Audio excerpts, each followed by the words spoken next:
All right, welcome back to your regularly scheduled program, the USS Artemis, a 10th Fleet Adventures game run here in the 10th Fleet.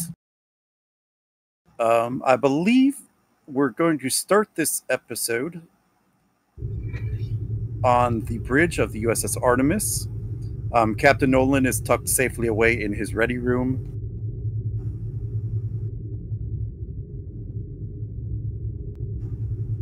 And I believe we'll start it here with a little free role play. We'll probably just write that Commander Kane's absence has been due to a little bit of shore leave. You can make up where you were. But we could say that at this point he has been back on the ship for roughly a day after rendezvousing with a Starfleet cargo resupply ship.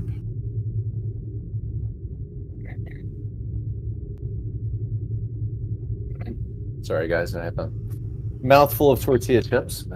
Set that aside. So, Kane has been talking nonstop for 20 minutes about how great his vacation was. Shore leave was amazing. And he's partway through telling a story. And guys, I didn't even realize that Ryza had swim-up bars just in the pools. Right? Commander, have you ever been to Ryza?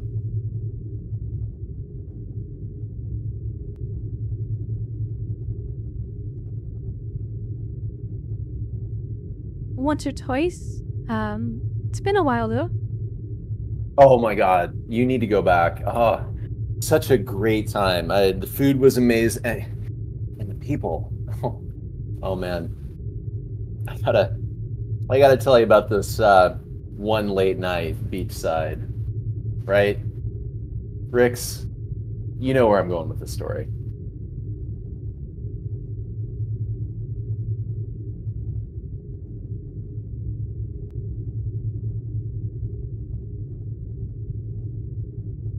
I'm assuming Rix is just staring at Kane, fed up with this. He's just gonna eye you for a long moment and just then look back at his console.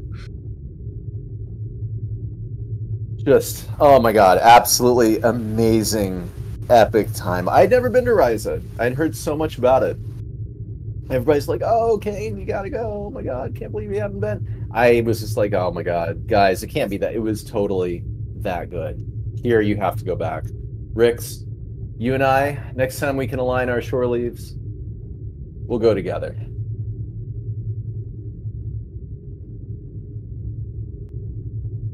He looks at you again.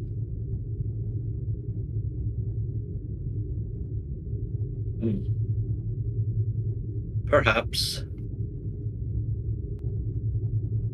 All right, well, if not you, then Lox. Lieutenant Lox. Forgot that guy's name.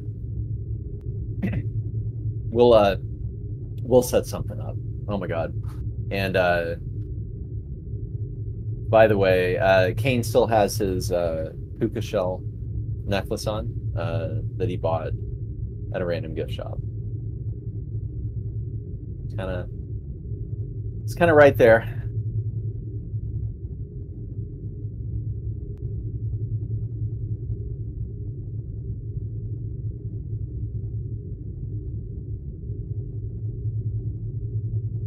But I mean, did I miss anything here? You all look none the worse for wear. Very refreshed. Probably not much happened while I was gone, right?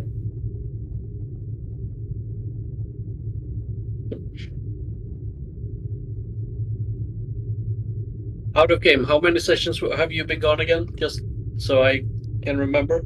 2. I think from reading the logs, I think there was one where the captain was abducted and tortured, maybe, and then the second one was the like the zombie parasite one. Yeah. So Rix is just gonna say, nothing big. Captain got abducted.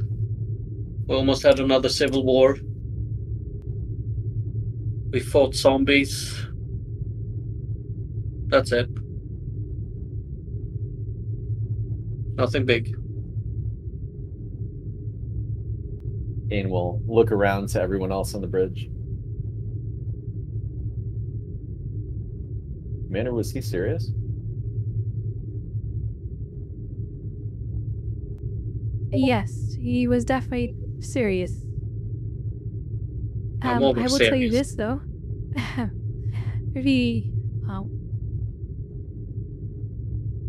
I would say the rescue mission did not go so well.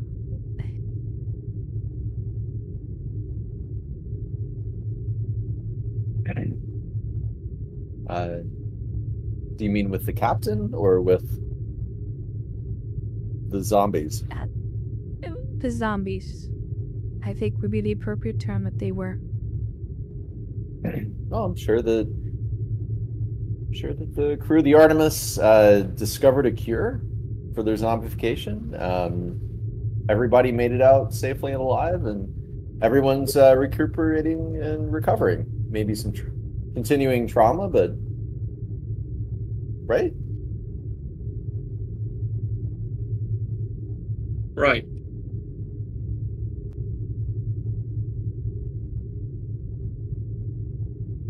Okay. The commander just looks to Rix in.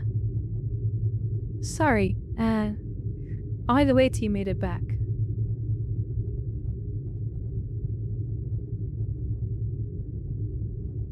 Ah. Huh.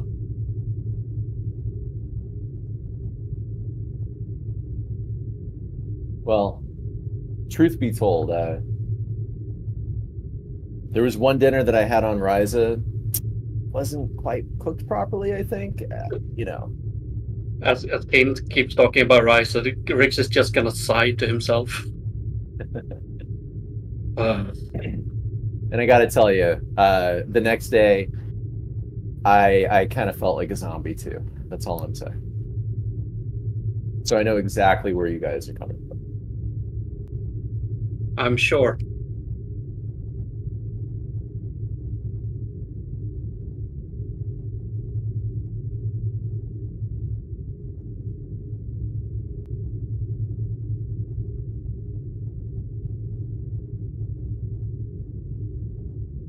I hope your discipline hasn't been relaxed, though.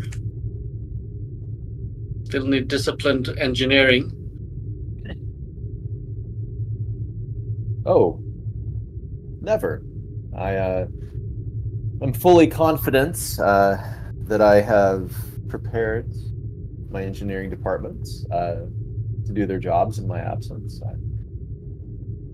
Well, actually, to be honest, I have yet to make my way down there. Commander, with your permission, I would like to go check on my departments. I would hope that you've done so by now, Commander. You're dismissed. I'm sure they'd love to hear your stories about Ryza. Oh, they will, Rix. No worries. And Commander, I just wanted to come up and say hi to my favorite people up here on the bridge. And well, truth be told, I was putting away a lot of my souvenirs in my quarters since I've been on ship. But either way, and he'll turn on the seal and he'll make his way down to engineering.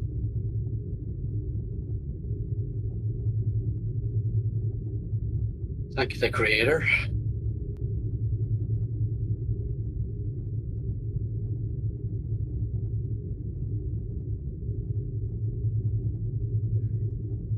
I do hope he knows what that necklace means. I'm sure he knows.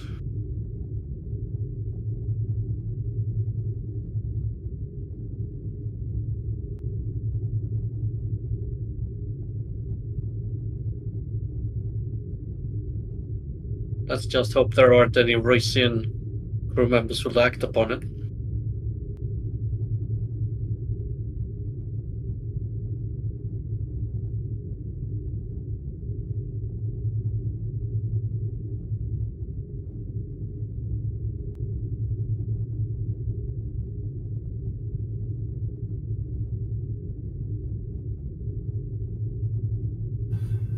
Captain Nolan to bridge.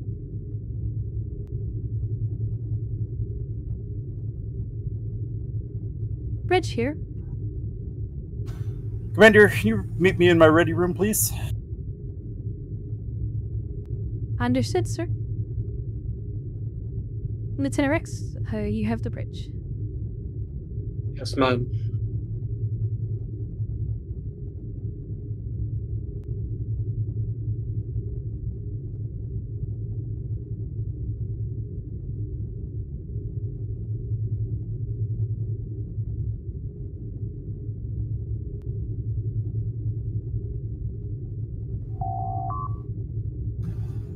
Enter.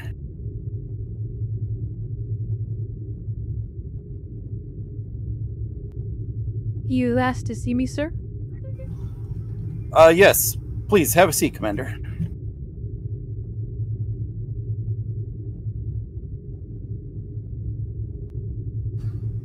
How are things aboard the ship, Commander? Running stable, sir. Lieutenant Commander Tane has been talking a lot about his trip. But it seemed like he's happy to be back.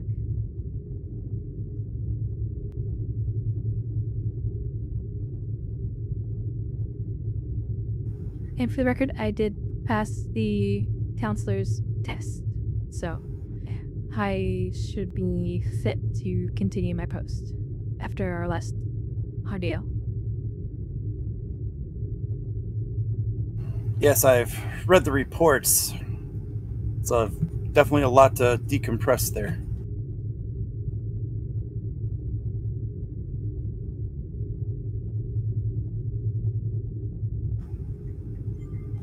But that's not why I called you here. Commander, how long have we known each other?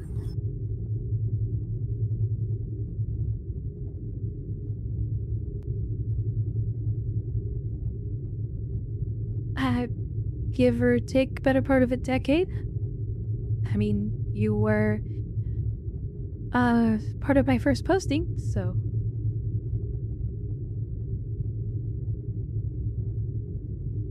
And roughly how long have you held the rank of Commander?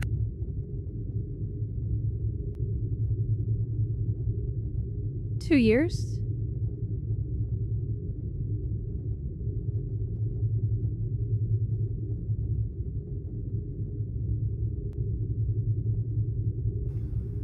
Now, I have something very serious to ask you, Commander.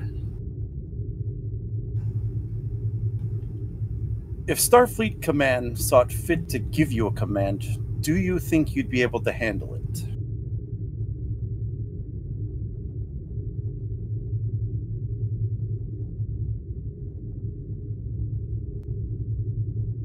I would believe I would be able to handle such a command, but then again, I spent most of my career in intelligence and undercover, so I am a little bit used to operating independently.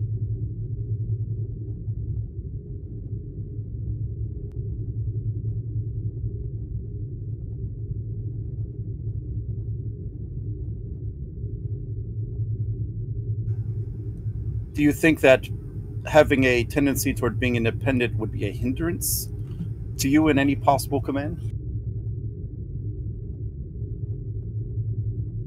No. I've grown used to the... Let me rephrase, Captain. I have... under tutelage of other officers and learned to adapt and delegate such matters that I would normally undertake myself.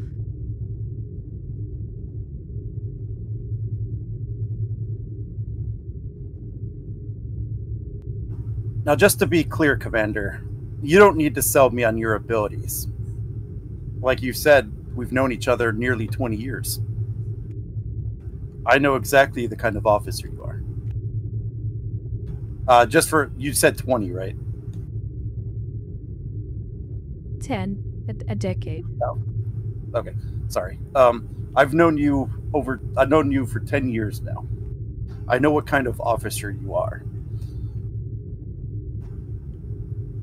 Please note that any criticism that I might say to you is not my personal opinions on you as an officer.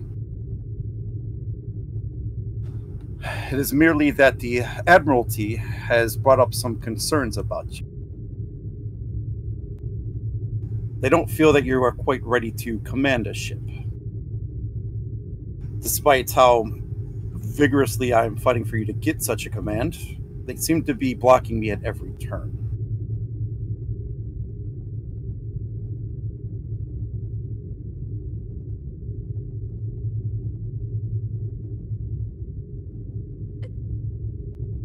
I guess one of the downsides of being in Starfleet intelligence.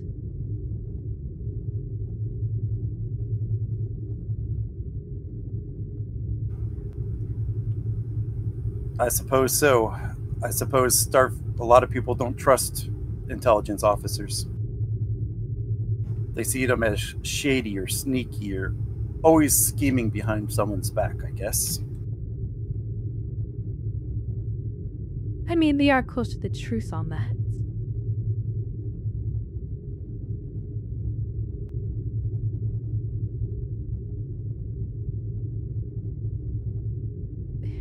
I guess it doesn't help that Starfleet intelligence called me back into service briefly during the Maquis incident.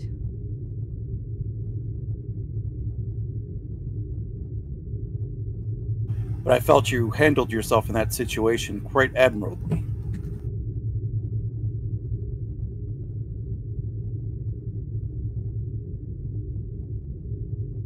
Hell, you took great risk in exposing your cover just to try to rescue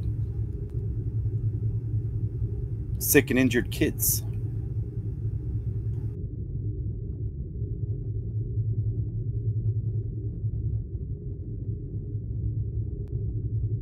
It was the right thing to do.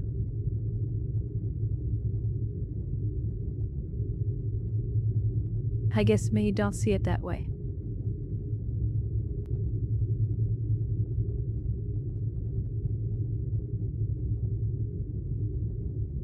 Now, I don't know what Starfleet Command has up its butt in not giving you a command, but I intend to prove them wrong.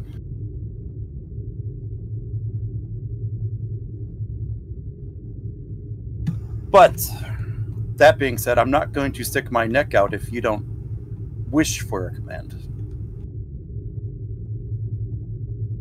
So I guess what I'm really asking is, what are your career aspirations, Commander?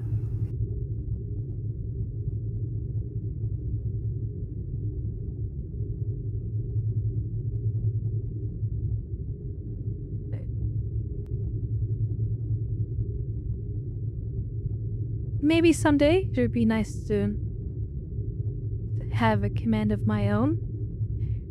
But there are still other things I do feel like I need to learn. If Starfleet Command doesn't feel that I'm ready for it yet, then maybe I'm not.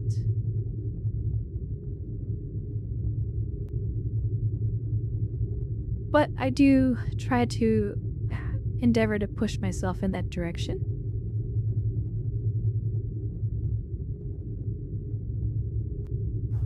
In my opinion, Commander, if I was the one sold...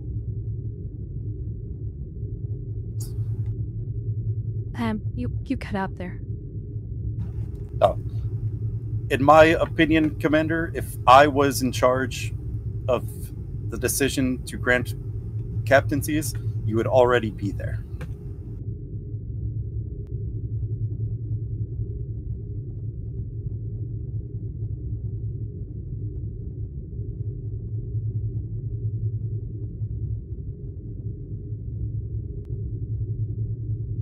Well, I really do appreciate the vote of confidence, sir.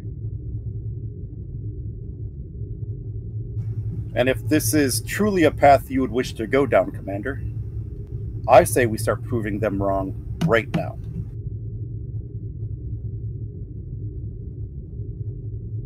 What do you have in mind, sir?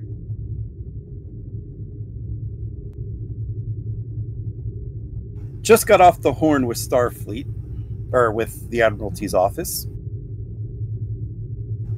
And they want us to run a routine scan of the Beta, Gamma, Theta star clusters. It's roughly 5 light years away from here. I want you to take command of the ship for the duration of this mission. I will be here, of course, in case anything goes wrong or if you need me for anything.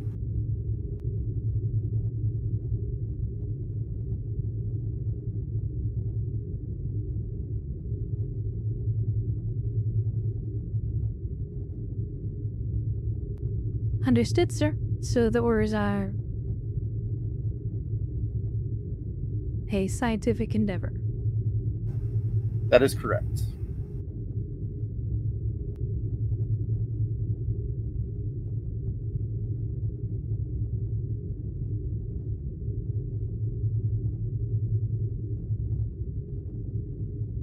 Well, I am up for it, sir.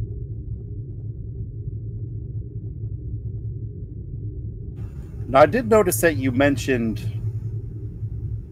several things that you think that you can improve upon yourself that might look better for Starfleet Command. Did I hear that correctly? You did, sir. But I was also trying to be humble.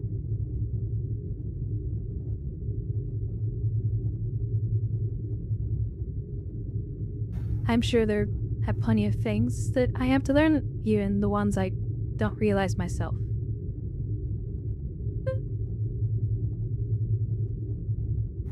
Now, if there is such a list that you have, things that you think you can improve on, I want you to write me a report, and I will make sure you know them.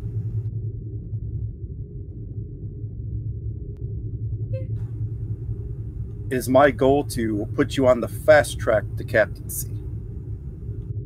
And I don't care who at Starfleet Command I piss off by doing this.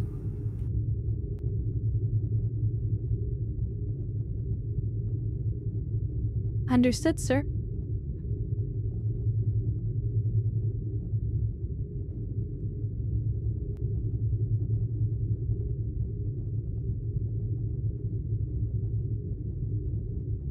All right, if there's nothing else then, Commander, you have the bridge.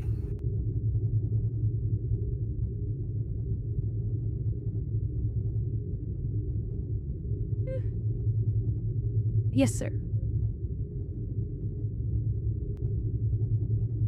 And she gets up and leaves the ready room.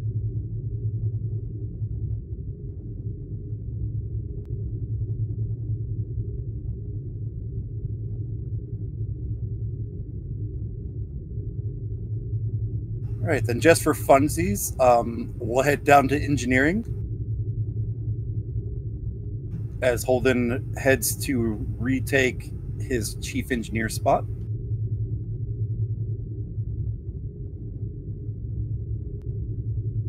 All right. Kane will just walk in and then look around.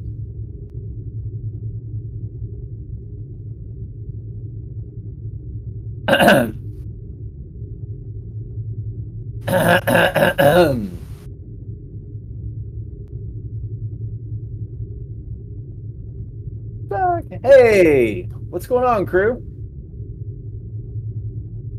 I have to say that I hope that, well, you all missed me just as much as I missed you. I'll look around at their faces.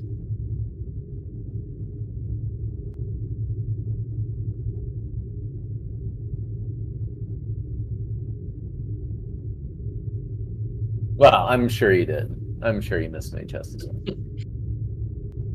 He'll make his way around. Tala, status report.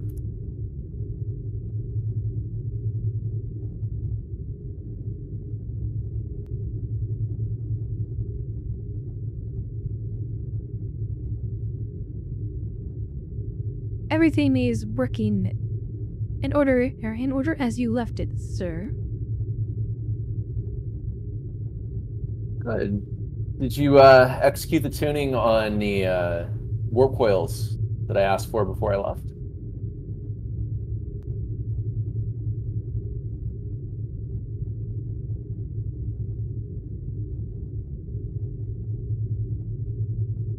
Yes, we did, sir. I believe.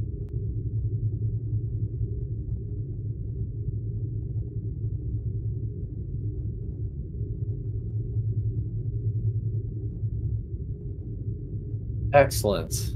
Excellent. Katala, have you ever been to Ryza?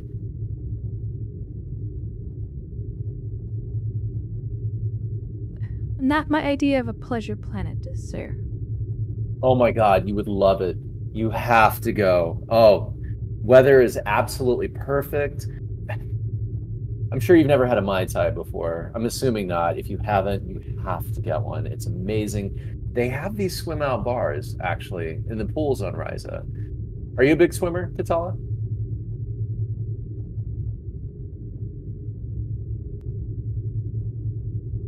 No. I am not. Okay, well, I'm sure they have bars on land too, but they have these swim out bars, just amazing. Amazing, right? You go in and you're relaxing in the pool and you're like, oh, I need a new drink. And you just swim up there and you just order whatever you want. It's all inclusive, right? You can get as much as you want. It's just absolutely amazing. Has anyone else been to Ryza? Go look around. Yes, sir. That's Gardner. Gardner, what did you think? I'd rather not talk about it, sir. You'd rather not talk about it. It's kind of embarrassing. Gardner, I order you to talk about your Ryza vacation. We're all friends here. You can tell everybody here. And it is an order. I'm sure no one would be interested at all. I'm just looking around the room nervously. Gardner, what is your current rank? Petty Officer 2nd class, sir. And do you want to stay at that rank for the rest of your career? Yes, sir. Well, if you refuse a standing Sir, order from your commander... I believe that is a violation. A violation of what, Katala? Starfleet protocol, sir. And which protocol is that? The type of protocol that doesn't get you involved in, well, dealing with counselors and the command staff. The fact that you didn't cite explicitly which protocol means that I can disregard this. You'll turn it back to Gardner. All right, Gardner. Since your last experience on Ryza wasn't a good experience, and Katala has never been, we're all three going to Ryza next shore leave. No, sir. I'm sure you wouldn't want to bring someone like me along. Please. That is an order. Petty officer? Commander, I beg of, please, no. I'm quite happy here on the ship. Gardner, I can't think of a better wingman than yourself. You can see he's almost crying at this point. Katala? I think you'd be good at keeping us out of trouble. So, I would like to invite you to accompany Gardner and I to Ryza. Before you respond, I'll let you think about it a little bit. But I know you'll say yes. He'll look to the other two. May. Is it Deca? I'm assuming it's Deca. Wait, or for Bajorans, is it first name, last name, first name, or is it just right? It's last name, first name, but I don't know which one is which here. Gotcha. Okay, I'll just say Deca. May, Deca. I'm sorry, I'll have to take you on the next trip.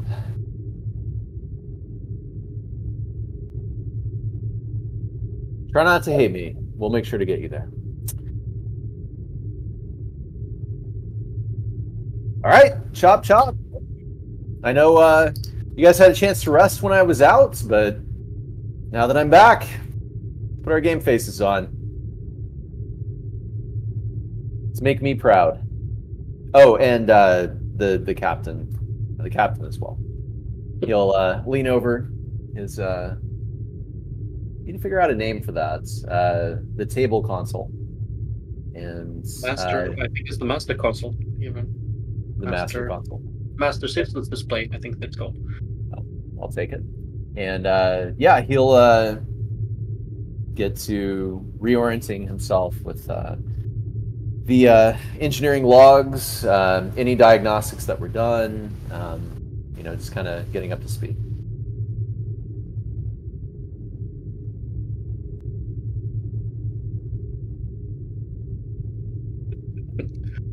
Garden is just resuming work, and you hear a bit of sobbing now and then.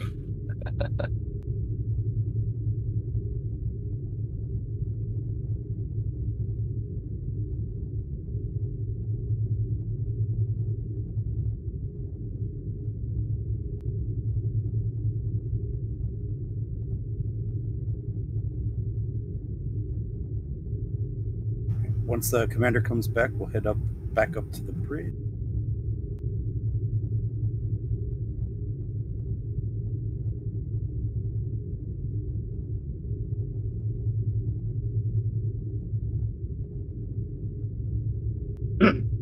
I definitely on episode you should bring along to a Ryza tour, which I don't think you've met because it was introduced when you were gone.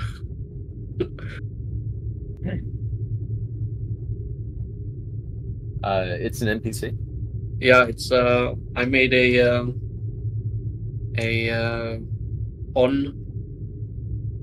con supporting character with the name of Gush, the Flash Moore. The Flash. I love it. Yeah. All right. Yeah, we can. We'll sync Kane and Flash up. Sounds like a good time.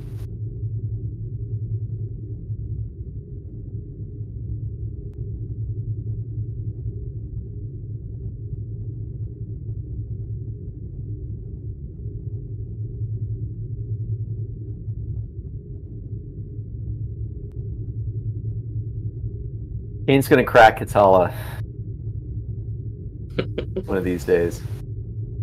I'm envisioning everyone else in engineering as routine twice weekly meetings with the counselor. Except Katala. Yeah, seriously. There's probably just a dedicated counselor for engineering in the counselor's office. My headcanon is Gardner. Gardner has tried to apply for a transfer for 6 months, and Kane has refused all attempts. Love it. But that's just my headcanon. Oh, I mean, we'll work it in. I love it.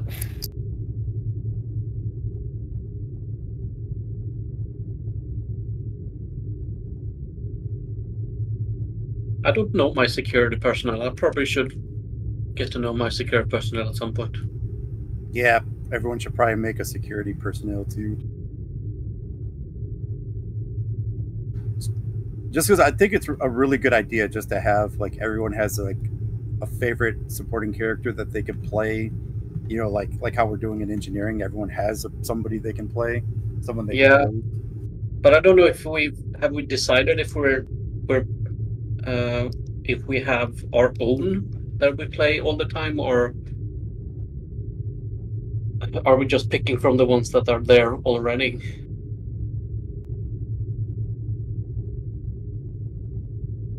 Well, I mean, if you make a character, you could pretty much throw them wherever. Or, Yeah. you know, if you make a supporting one.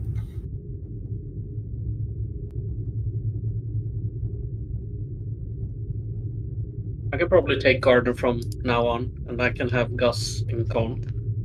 I can come up with some in Med and stuff. Yeah. Oh yeah, Gus. I forgot about Gus. Gus Yeah, is Gus is fun. He's my lower decks character. He's unhinged. An unhinged con officer. He's basically the opposite of Rix when it comes to seriousness. Nice.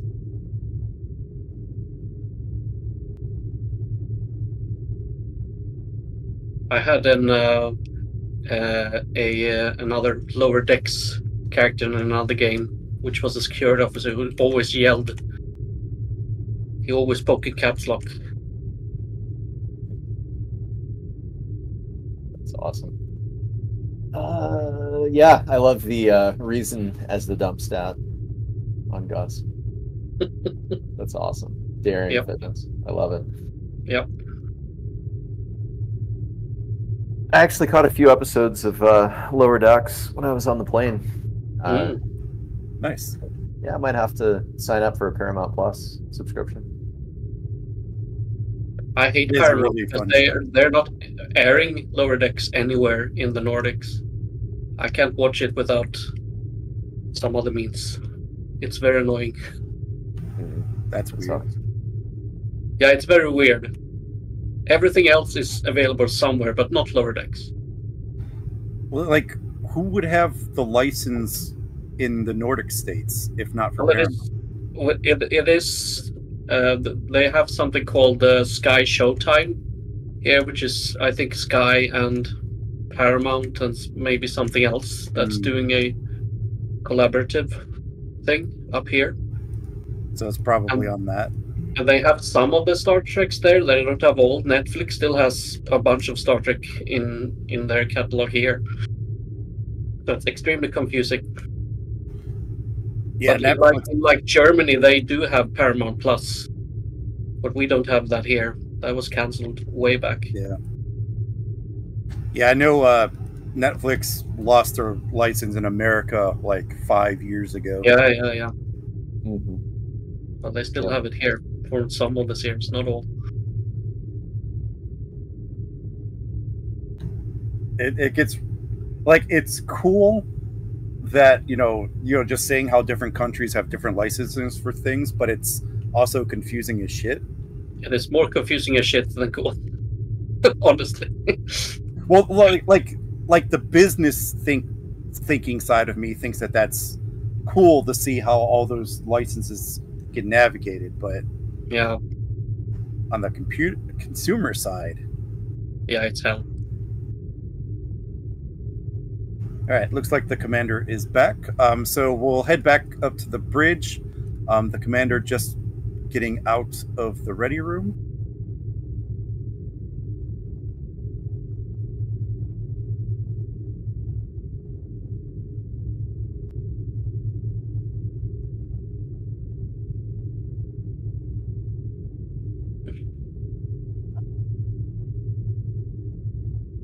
Helm, Alter Horse to Beta Theta Gamma the Beta Theta Gamma Star Cluster.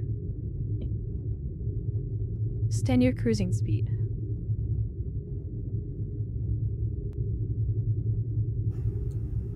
Aye, Commander.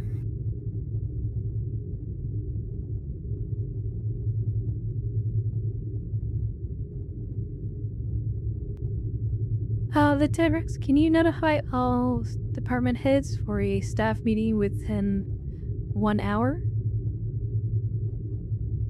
Hi, Commander. It will be done.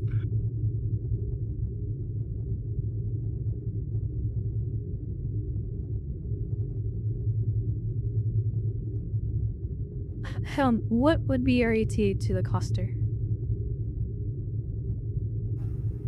Do you have that handy dandy time scaler to go 5 light years?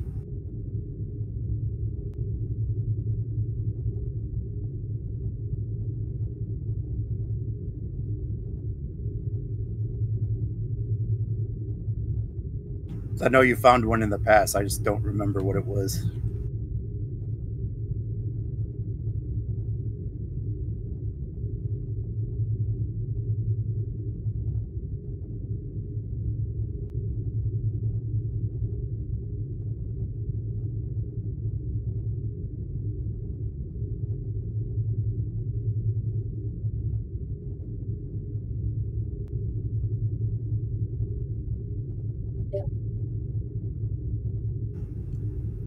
I think for RP purposes, let's just say it'll be like 3 days.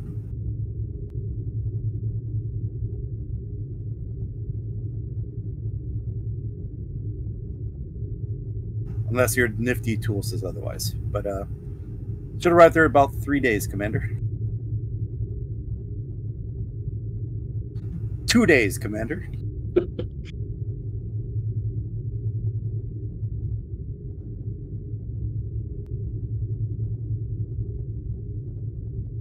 Very well.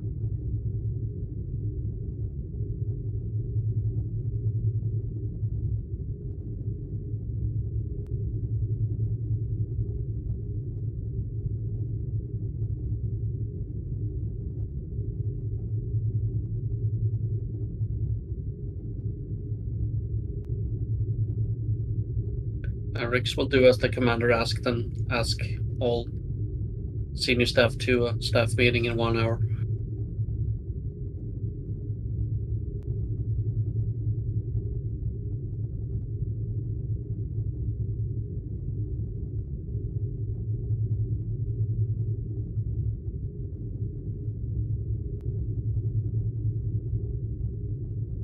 All right. Is there anything anybody wants to do?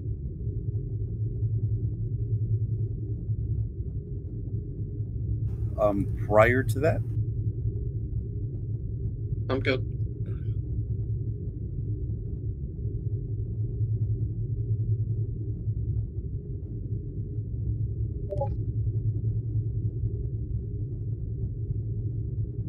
All right. An hour passes, and the senior staff starts meeting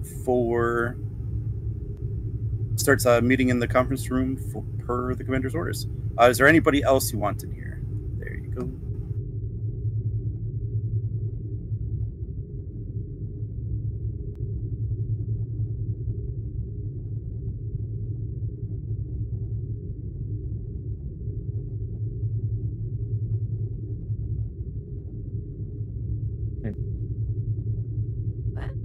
For the time being, Captain Nolan has placed me in command of the Artemis.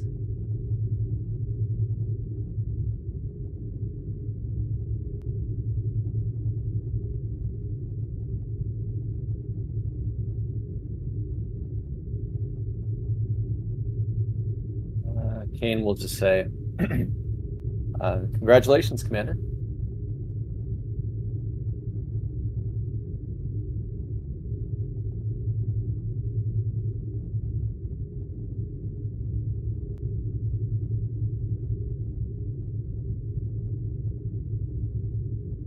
What's our mission?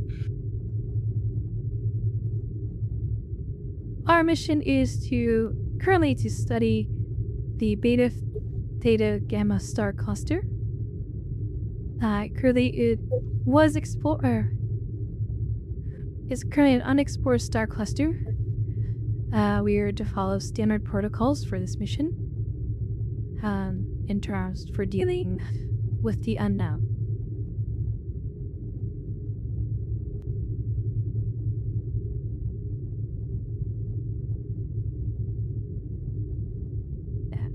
I would like to have every department on the ready, just in case, for whatever we may encounter.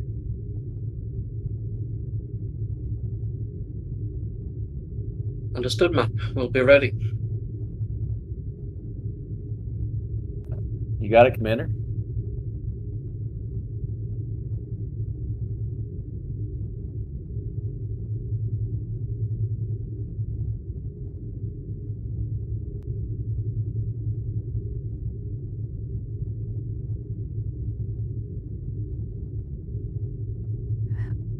Currently, I'd like a status update on all departments.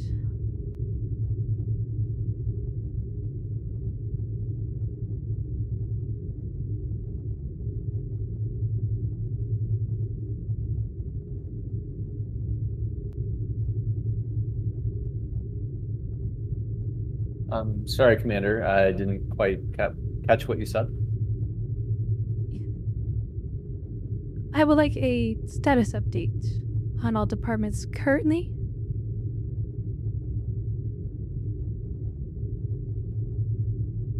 So that way at least I know where the ship stands.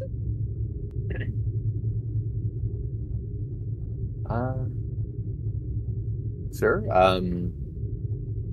I'm fresh back from my shore leave and just finished reviewing.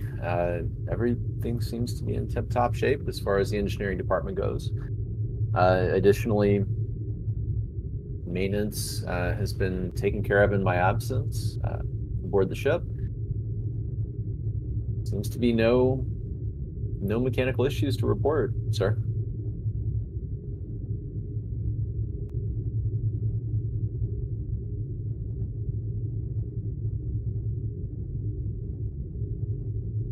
My staff is currently running some routine phaser array calibrations, and the security staff is going through a CQB routine training regiment. Other than that, all is normal.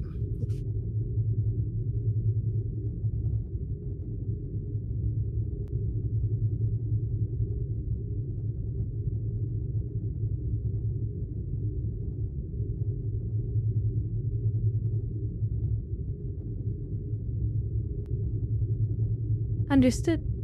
If there is anything that needs to be amended to your statements, let me know so we can get everything in proper order before we arrive. We should be arriving in the cluster within 2 days.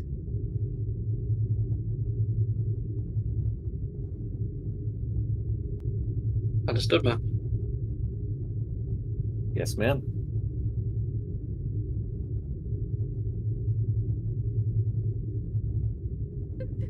And besides, I would like you to work with engineering to make sure that our sensors are calibrated before our arrival. That way we get the most accurate details when we start conducting our surveying. If there's nothing else, you're all dismissed. Thank you, ma'am. Yes, Commander.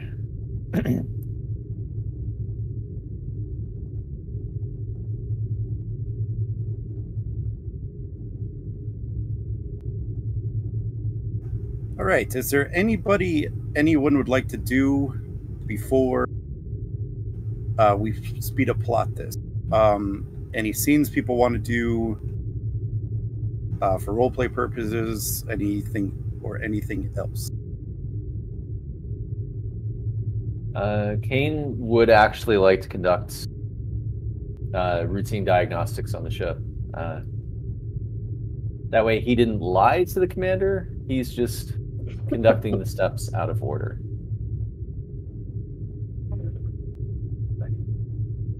So one of those instances where you said you already did something that's like to cover your ass, you have to go back and do it. You know, time's a nebulous concept, right? Some things happen before they're supposed to, you know?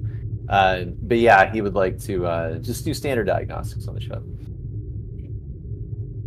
All right.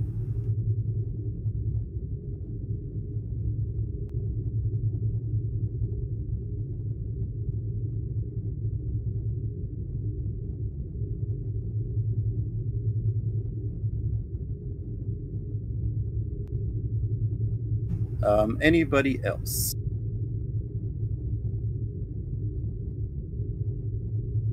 Nothing for Rex at the moment.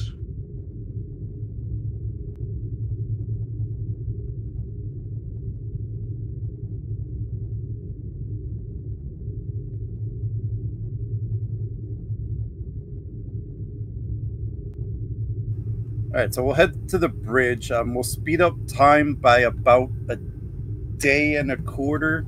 So you're getting closer to the nebula, but you're still a good, or to the star cluster, but you're still a good ways out. Holden, would you mind playing the science officer for this part? Sure.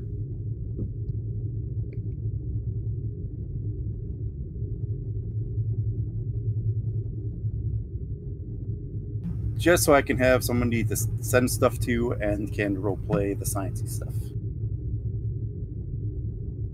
Sounds good. So I would assume in the meantime, she's taken the commander's orders and worked with engineering to work the cobwebs out for the sensor scans. Yep. Cool.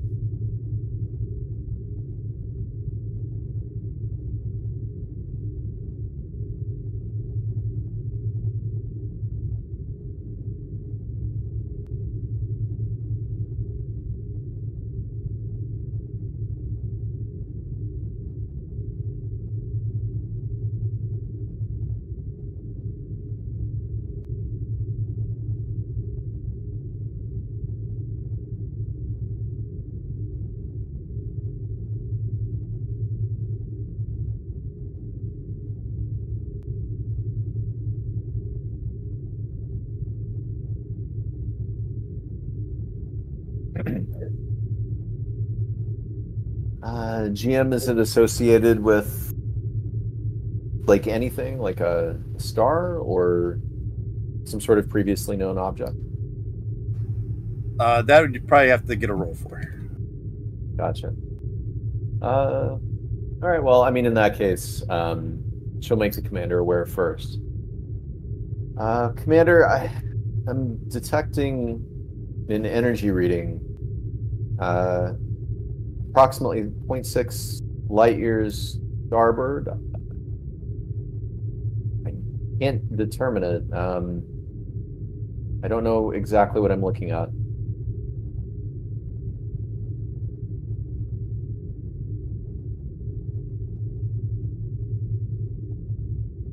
Do you need to get closer for a better scan?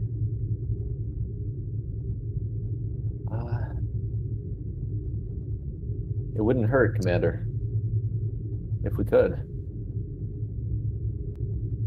Helm? Bring us in closer to the object.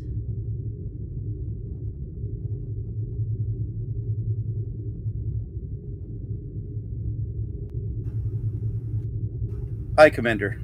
Someone wants to roll a controller daring con diff 1.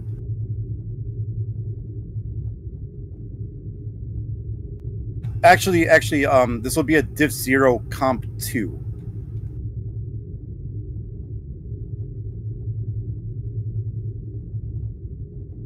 Daring or control con.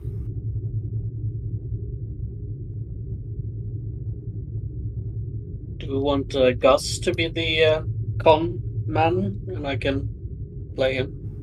Oh, yeah. Con man as in the man at the con, not a con man. My headcanon is always going to be the second option. Well, you never know. That's true. With the Flash, who knows? So let's see. Daring, was it still Daring con? Yes. Diff 0 complication 2. Complication 2.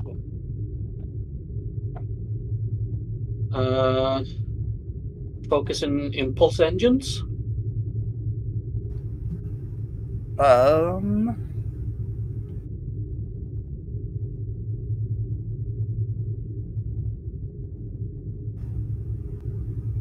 Yeah, we could use that. Okay. Kind of made him a shuttle pilot. I'll have to configure that at some point when I can. Focus, 2 dice, 2 complication.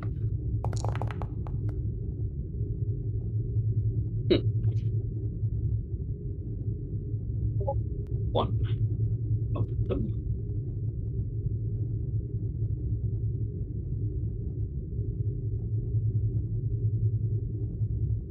Yes, this probably is a second activation. So I can change out one of his focuses, right? With that. Well, you could add a focus, or you could give him a value. Let's add a focus then. Astro navigation. But that's probably in the.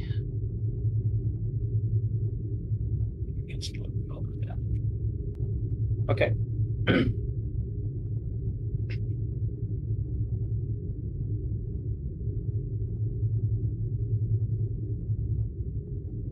Right, and the course has been adjusted to start moving closer to whatever the sensors picked up.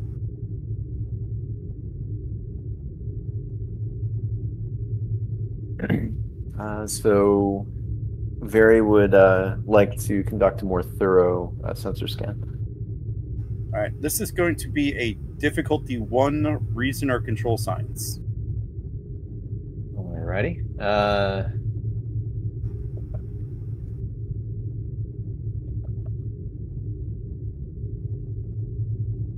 Where is she? Is she? She's under supervisory characters. Oh, Or you could just gotcha. Or you could just double click the token and it pulls up the sheet. That too. Awesome. Okay. You said control science or reason science? This will be reason or insight, I believe. Gotcha. Oh, okay. You said diff 1, correct? Oh, I forgot for the con roll that's assisted by the ship's engines cons. And then for this one, it would be assisted by the ship sensor science. I forgot the ship does stuff. Crafty ship.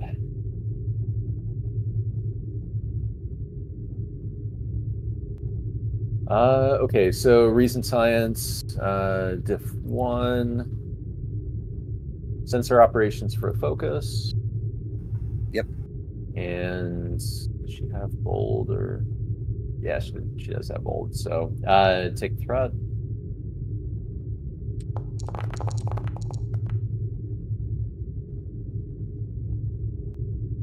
Okay. Yeah, I'll reroll that one.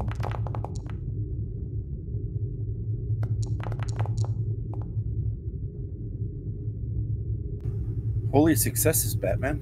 1, 2, 3, 4, 5. I'm counting 5. 3, 4. Yep. Like 5. Gain 4.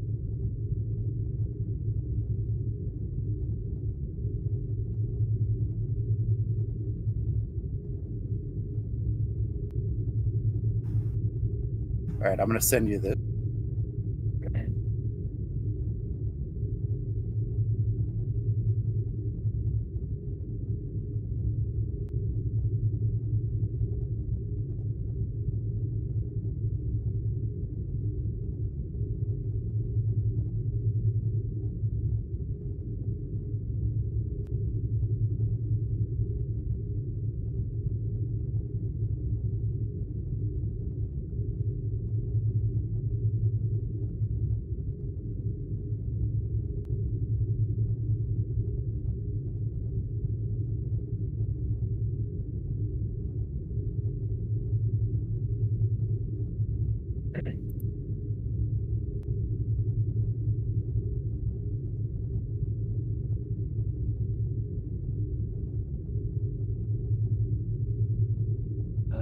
Ma'am, there's still a great deal of interference. It has an extremely high energy output. I can certainly determine that. And it appears there may be signs of base folding.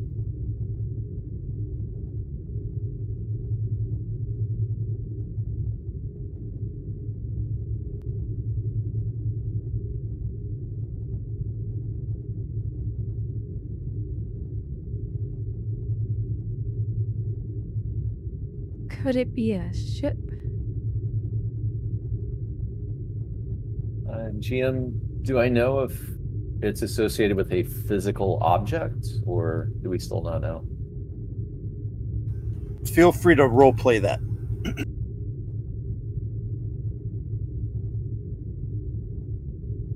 You know, best guesses and all that fun stuff. Okay.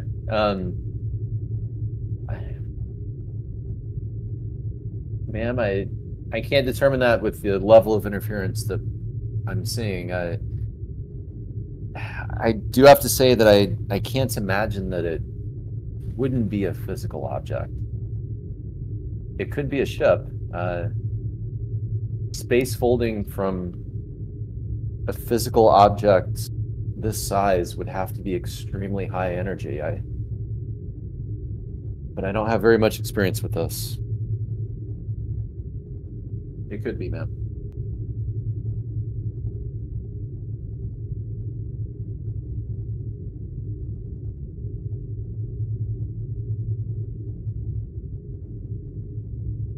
Work with engineering to see if you can't tune the sensors to clean up the interference. Perhaps you can get a more clear picture of this phenomenon.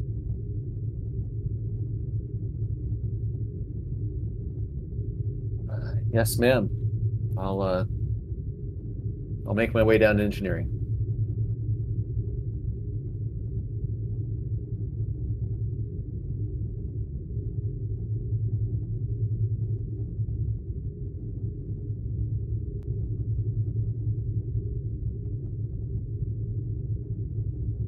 And yeah, she'll send a quick message to Kane and give him a heads up that she will be making her way down to engineering to work on some sensor scans, see if we can clean them up. And then she'll make her way there. Alrighty. Anything else you guys want to do on the bridge before I head to engineering?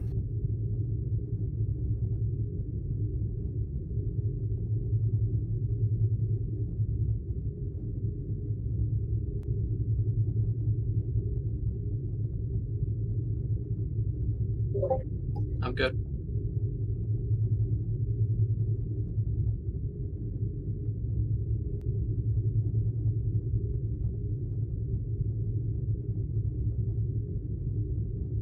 And Kane will be mid-story.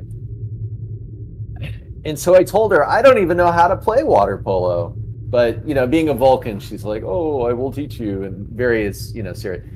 Anyway, amazing game. Best game I've ever played, right?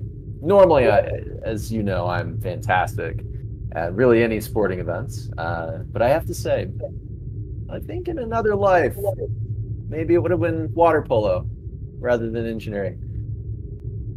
Oh, Lieutenant, I got your message. Please. Vari will make her way over.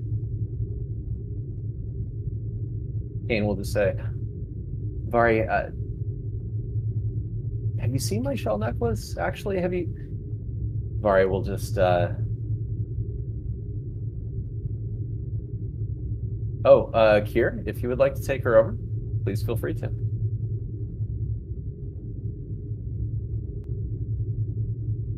It's I mean, it's always quite fun to play with yourself too. Yeah. Some say playing with yourself is the most fun. Here, it's all you.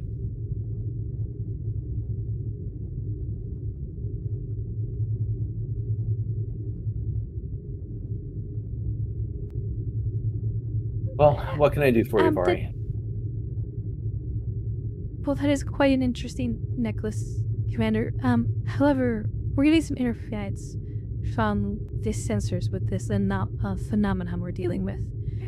I was hoping we could clear the sensors up so we can get a clearer picture. Well, we can certainly give it a shot. I'm no stranger to strong energy readings and interference, so see what we can do. Yeah, and so Kane will set about seeing what he can do to essentially sharpen the sensor images and kind of filter out extraneous readings. All right, give me a control engineering difficulty 2. Roll engineering. Yeah, it doesn't really have a focus that would apply here. Okay, take a threat. And hoping Vari can assist. Yes. Nice. Either way, I will take that roll.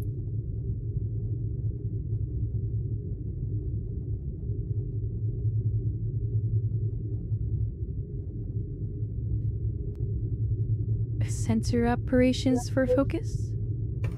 Yes.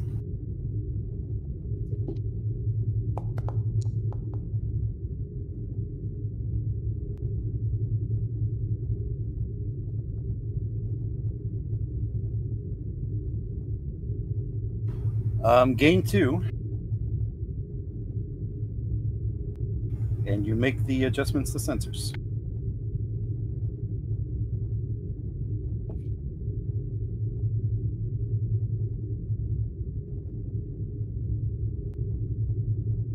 All right. Vari, I think we have everything cleaned up.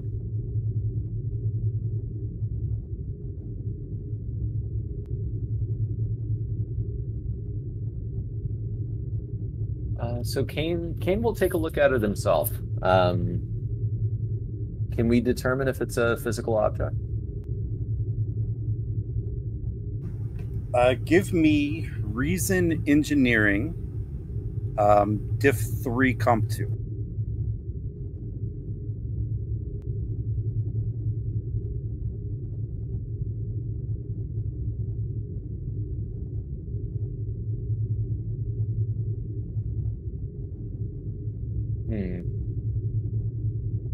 So it doesn't have a focus that might apply. So do we still have that float? Well, it'll go away after the immediate roll things. Gotcha. Yeah, in that case, taking another threat, and I'll kill that float, and then one more momentum. So you can't use the float to buy dice on this roll. Oh, damn.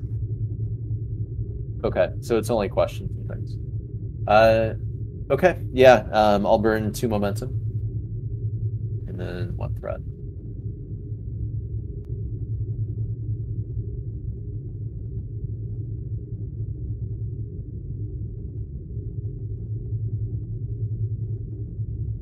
And GM, would you consider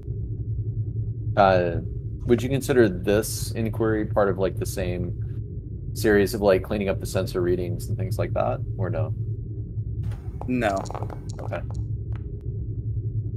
Let's see if I could use testing a theory. And then you could be assisted by the sensors engineering.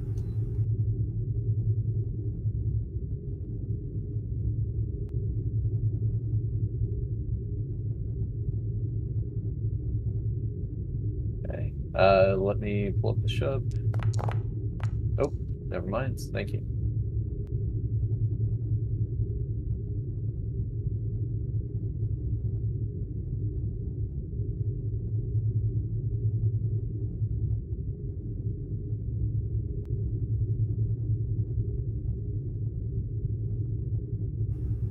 Oh, damn. What did I say? This was 3. Gain 4. Damn. Very nice.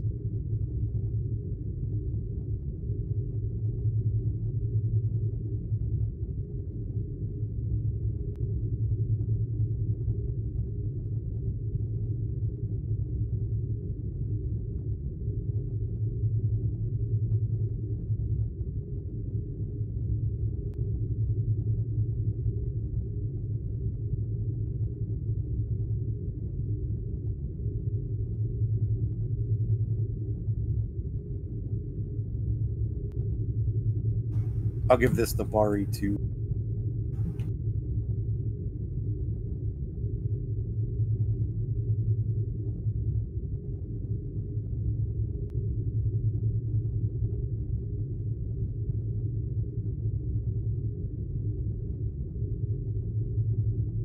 Bingo.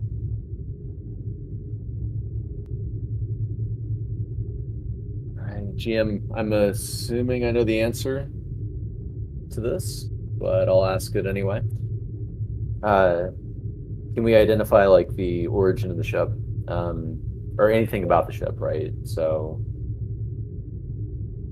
what it might look similar to, if we think it's a full-size ship, like something capable of actually conducting missions, or if it is more of like an experimental type design. Basically, anything that we can ascertain about it.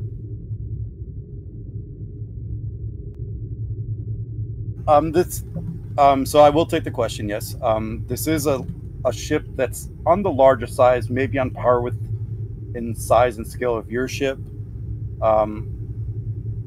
The ship is very symmetrical, like very symmetrical, like symmetrical shapes, sleek lines and curves. At least what you can tell from sensors. You can't get a visual reading on it while it's in its propulsion state, but very high power output.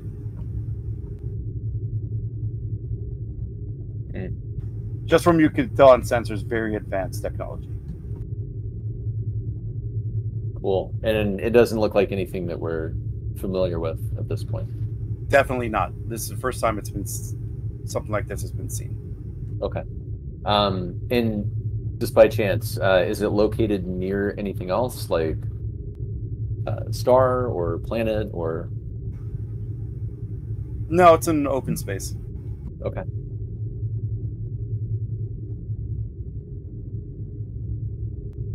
Open space, but it is traveling. Okay, so it's not like just stationary doing its thing. It's correct. Yeah, it's in its space folding propulsion system. It is moving at a high rate of speed. Do we know how fast? Like equivalent to like your warp factor 7 or 8, somewhere around there. Okay. All right. What was that, about 3 questions, I think? It is, yeah.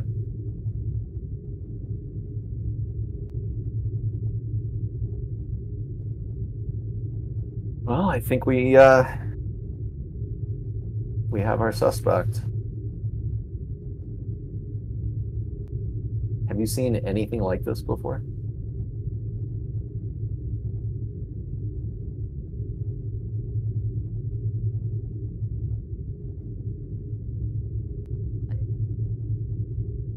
No, I haven't. This would be a first. So.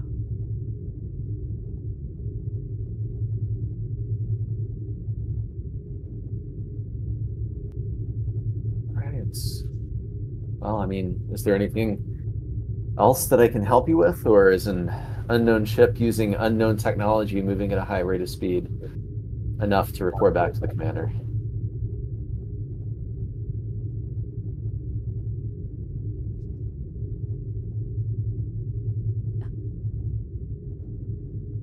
Should be efficient, unless yours a more detailed scan.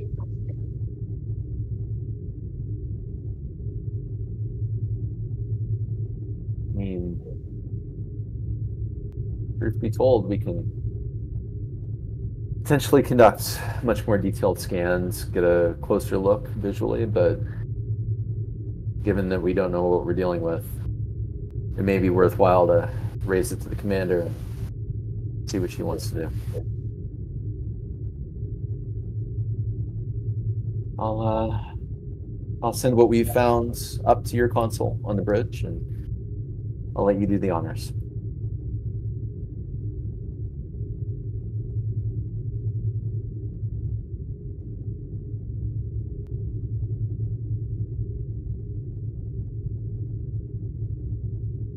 Understood. And she moves to head back to the bridge. Oop, I anticipated too quickly. Speed of plot, Vari shows back up on the bridge.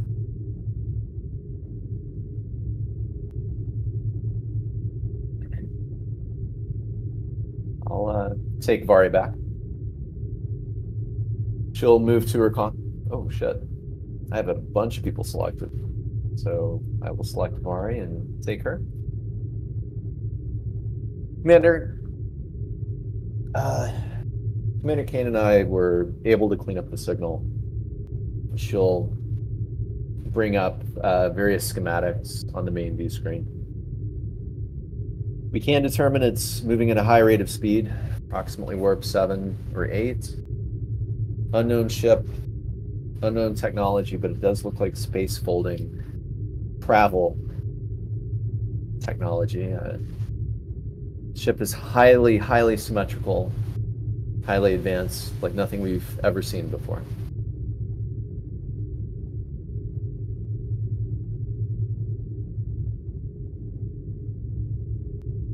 Excellent work, Lieutenant. Lieutenant Ricks, let's hope they have a way of communicating with us. Open Haley frequencies. Hi, ma'am. Opening hailing frequencies.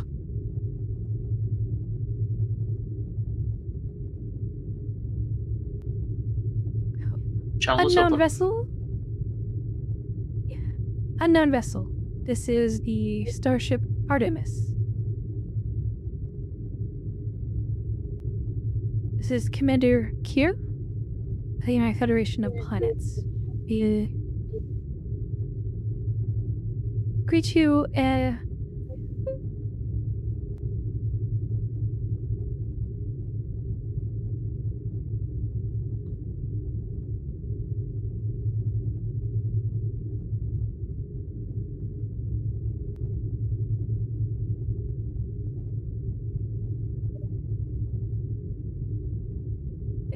apologies, I am blanking on words at the moment. Commander, they have adjusted course. They are now on an intercept course.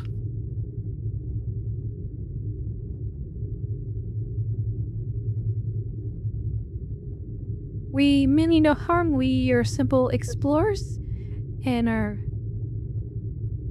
hoping you're willing to exchange communication.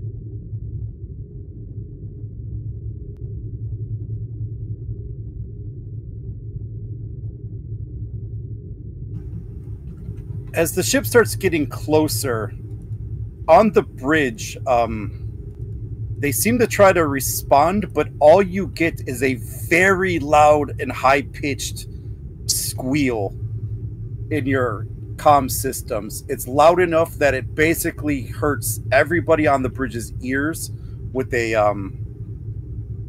high-pitched frequency sound.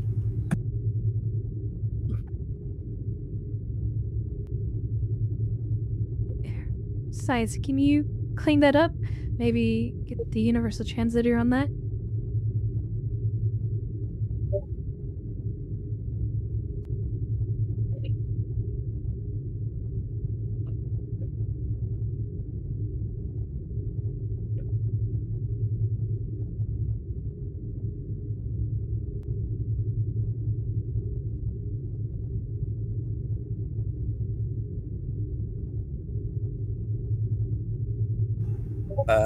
Ken, are you still playing Vari?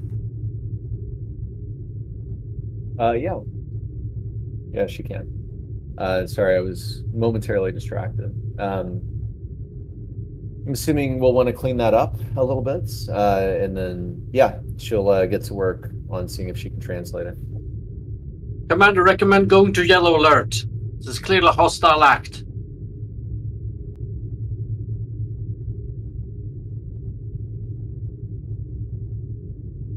We don't know that, Lieutenant.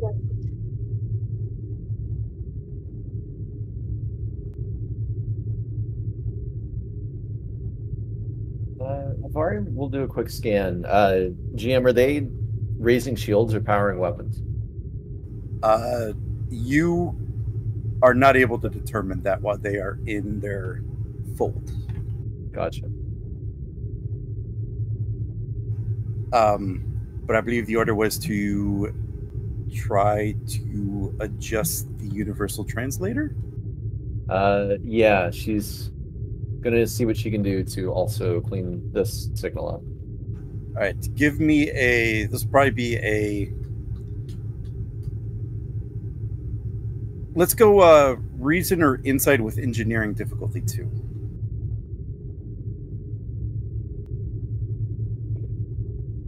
Okay. Would sensor operations apply? No, this is more communications. Gotcha. All right. Well, she definitely does not have that focus. You said diff 2? Yes. Take a threat.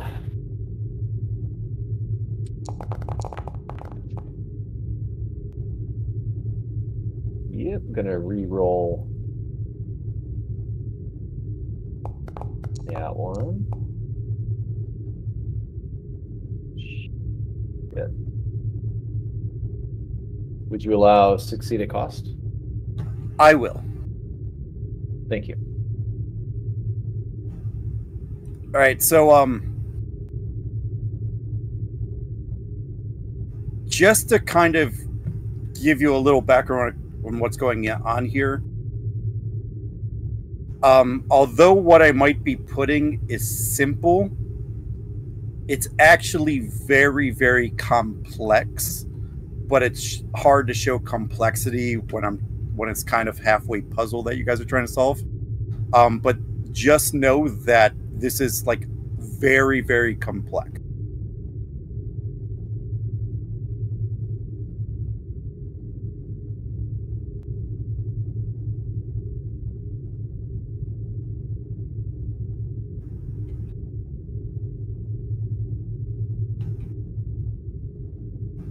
And I'm going to put this in the chat in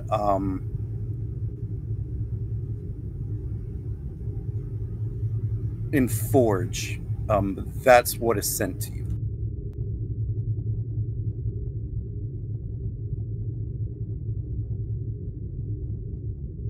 The 2357. Yes. Mm-hmm. Now I'm representing this as simple numbers, but keep in mind this is very complex, but it is, from what you could tell, a mathematical language.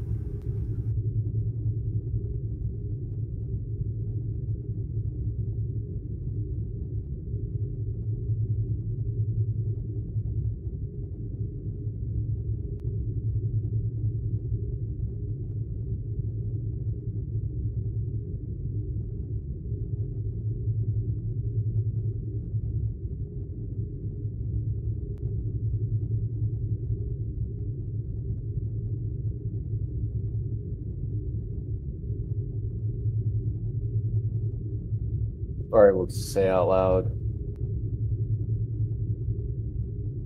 I've cleaned up the signal, but it seems to be some sort of mathematical language or way of communicating. The only thing I'm able to identify is 2, 3, 5, and 7.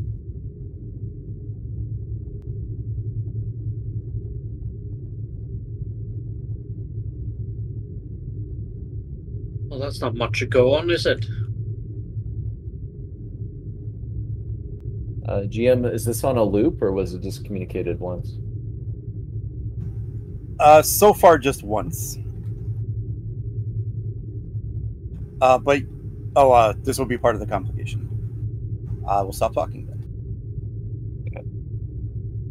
So, I'm assuming as a player. Well, I mean, as a player, these are prime numbers. So I'm assuming that Vari would also see that as well. She'll turn to Rix and just say, these are the first 4 prime numbers. 2, 3, 5, and 7 are the only ones that are divisible by 1 or themselves. There are no other divisors for these.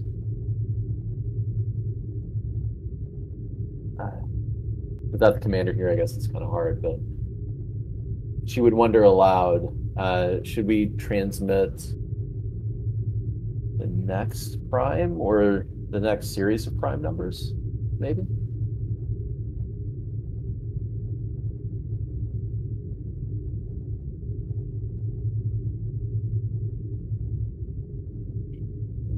guess we'll wait for the commander to get back because that would be her call. Yeah.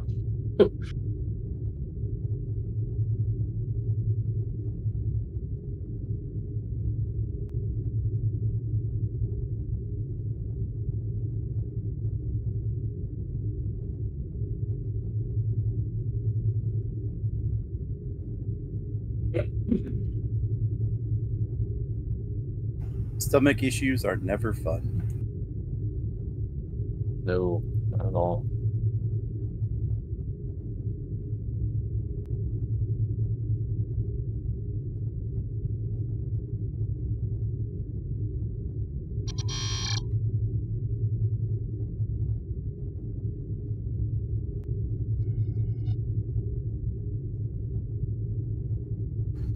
Just playing with buttons.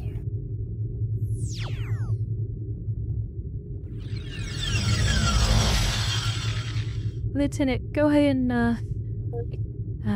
input the next sequence of prime numbers. Commander, should I input the next prime number or the next 4? The next 4. Yes, sir. And Savari will respond back with, I'm assuming that she can mimic the way these were communicated, having been able to decipher these. So she'll communicate back in the same way, 11, 13, 17, and 19.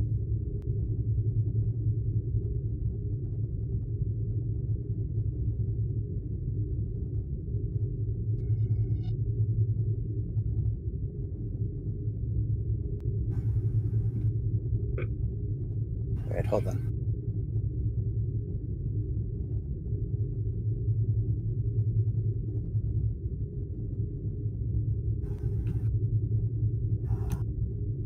So then you're going to get a series of numbers here that I'm inputting now.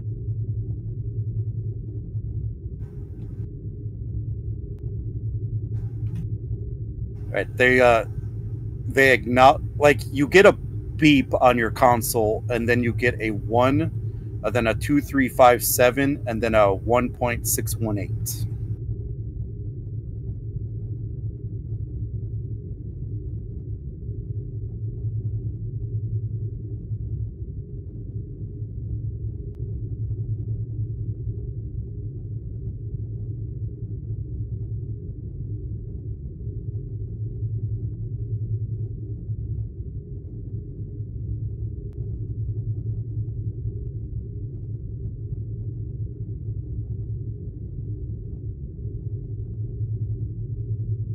All right. Well, instinct was kind of correct.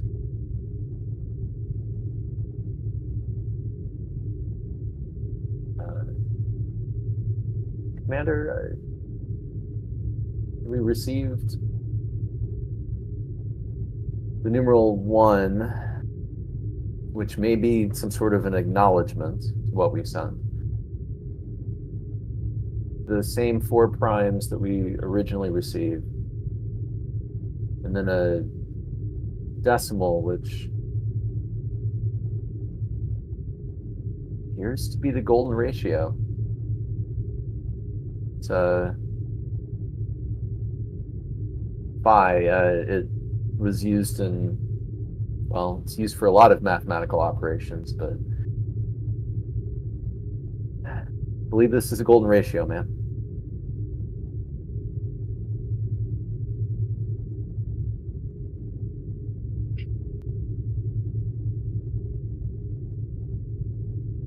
What are they testing our math knowledge?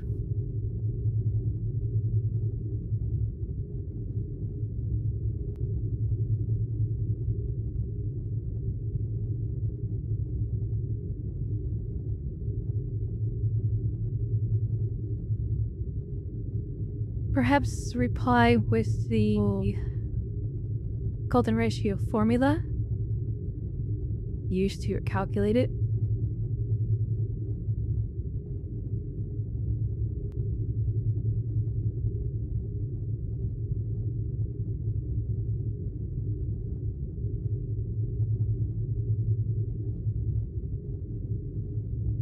Yeah, she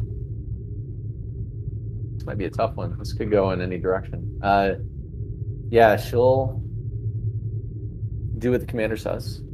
She'll respond with the golden ratio formula or the golden ratio fraction. It looks like that would be the 1 plus the square root of 5 divided by 2 as the base fraction.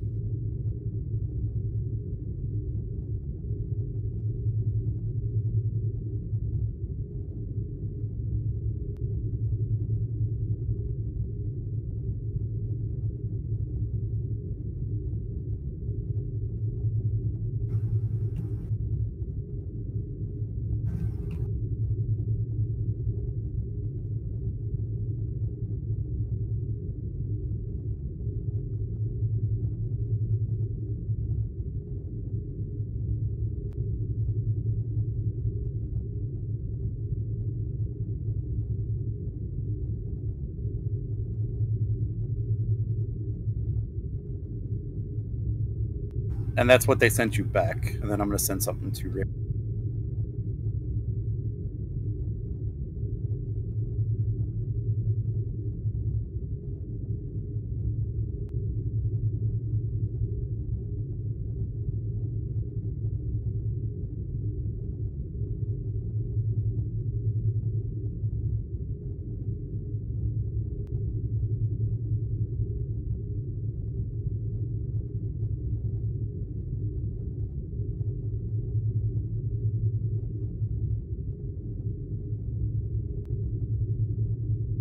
Commander, they dropped out of their fold, and we now have them in visual range.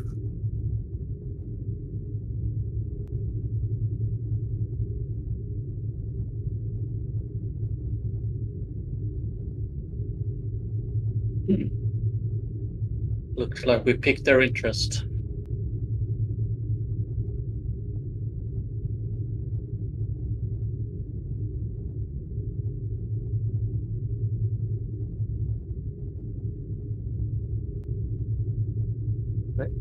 Commander, I received the numeral 0 in response to what we sent.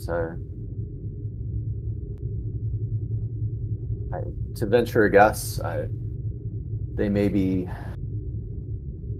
responding back to us in binary. 1 being yes or on, 0 being no or off. Maybe we responded the way they wanted for the first series, but we did not respond the way that they wanted in the second. After the 0, secrets. could be an acknowledgement, it could be a continuation of the sequence. They responded back 2, 1.618, 11, and then 7.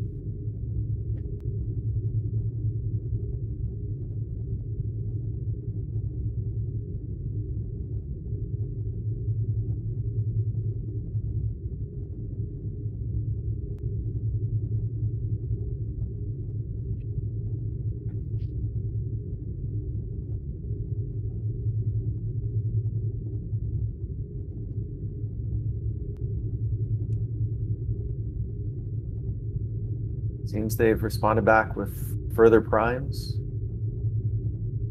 integrating the golden ratio as part of it.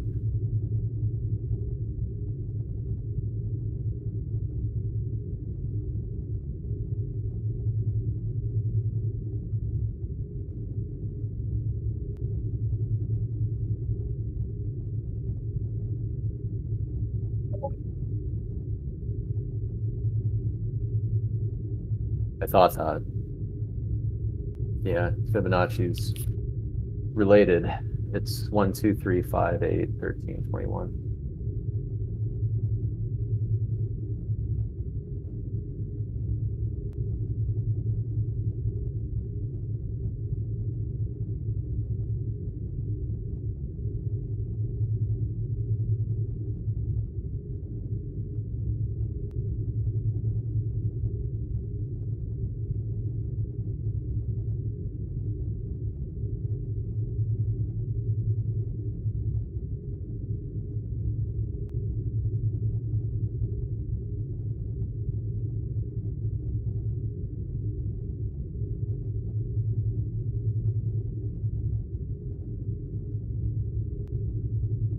I'm gonna take the liberty of putting the vessel on screen.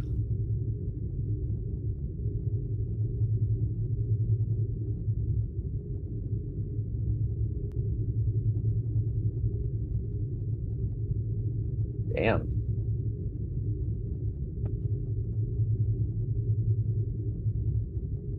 Briggs is definitely gonna make a tactical analysis of that ship while this exchange is going on. Go ahead and give me an insight or reason security difficulty 2.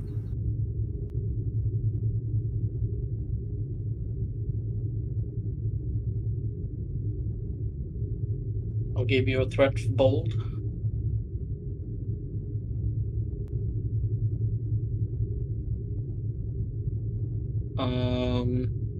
Shipboard tactical systems as focus. Yeah.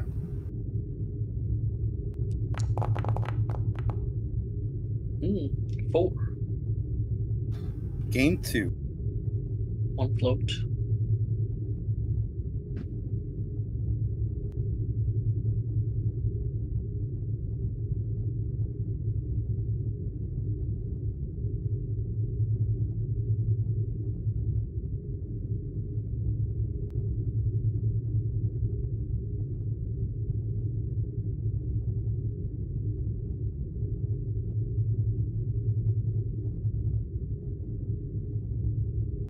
I think upon seeing the ship Gus on the con is just gonna go, whoa, that's a radical design! We'll have to fly that thing.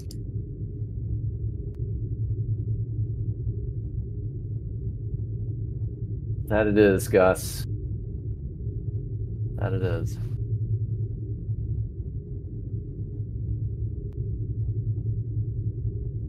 So, Kier, do we want to transmit that?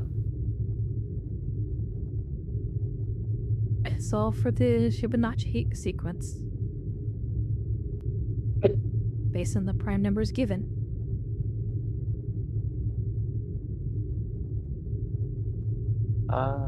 Okay. So, Vari will transmit back 13, 24, 37, 61.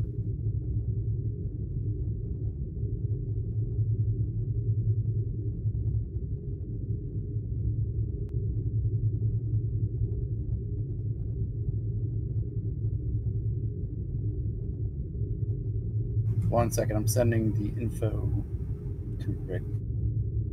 Okay.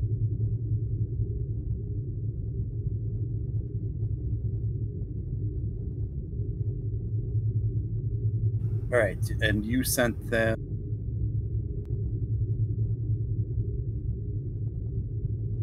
The sequence that here showed.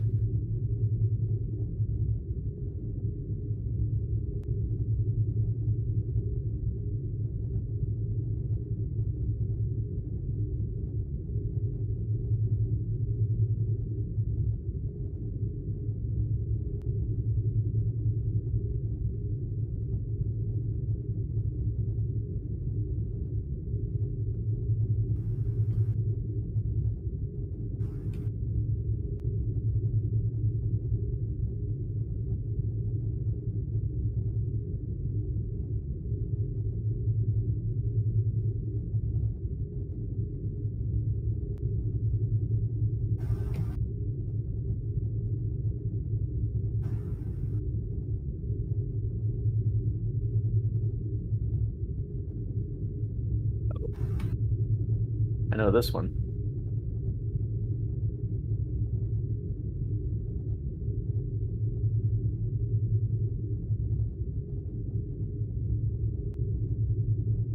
And I know that one. So Vari will speak up. Ma'am, it looks like they responded with 1. Again, maybe acknowledgements or acceptance. They responded with numerals 2, and she'll just put it up on the view screen. 2.718 is Euler's number. Used in calculus quite extensively. And then it looks like We have 11, and then the Fibonacci sequence.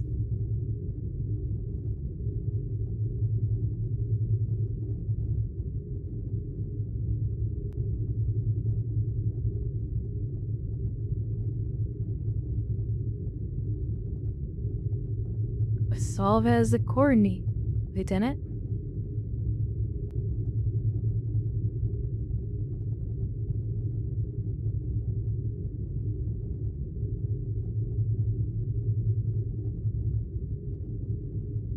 I'm sorry, ma'am. Solve what?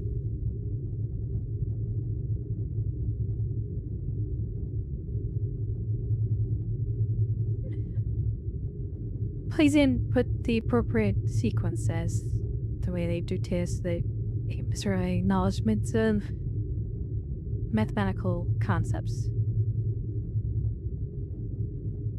I'm thinking we can transmit other base numbers to them. Other ways that maybe show them that we're also intelligent and mathematically inclined. She'll pull up, various base constants in nature, like the fine structure constant, dipole. She'll pull up the dark energy constant. So Dusk is going to speak up and he's just going to say, "Hey, should we send some pie? You know, the circle. I mean, not real pie. Although they might like pie, you know. Excellent pie is quite point. good, actually." Excellent point, Gus. She'll pull up 3.1415 and she'll send that collection of like base numbers and constants back. What do you think? Raspberry pie, apple pie, strawberry pie? Commander, what's your favorite pie?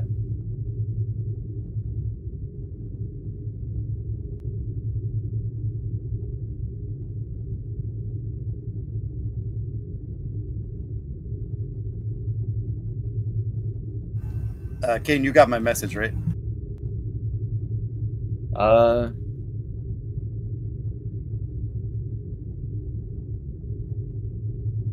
Yeah, the very complex language they're trying to speak through. Mm-hmm.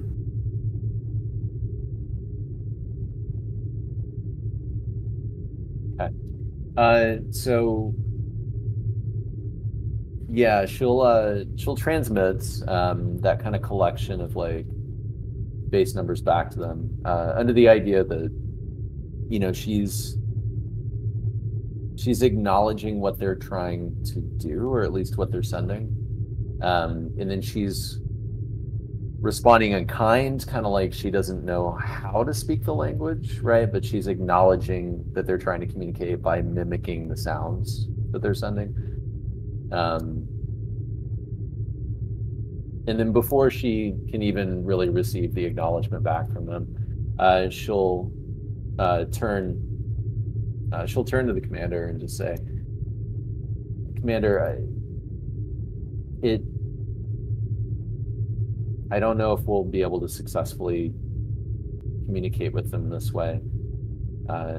It's obviously they're intelligent and extremely mathematically inclined. This is in some way very important to them. But I have a suspicion that this is just a very small part of an insanely complicated way to communicate."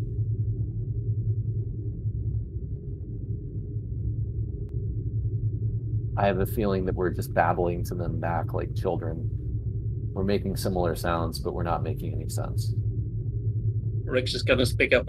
What about music? Isn't that mathematically based in some way?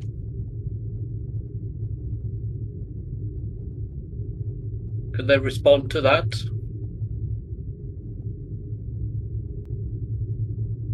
All right, we'll look to the commander.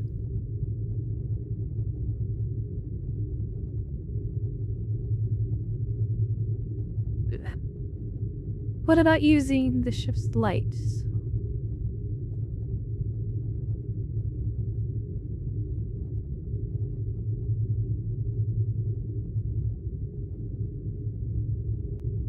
Maybe. GM, have they responded back to what she sent? All right, so you did send that. Okay, let me get the response here.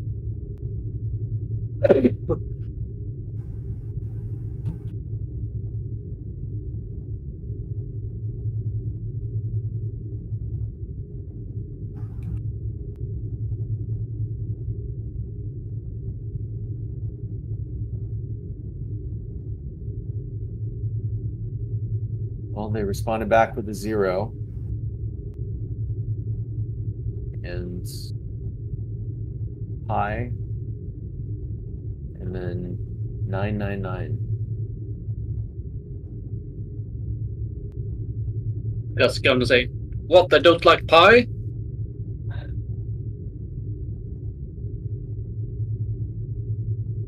Well, Gus, if anybody can turn them on to the pleasures of pi, I'm sure you. I don't know, man. If you don't like pie, I don't know if I want to be friends with you.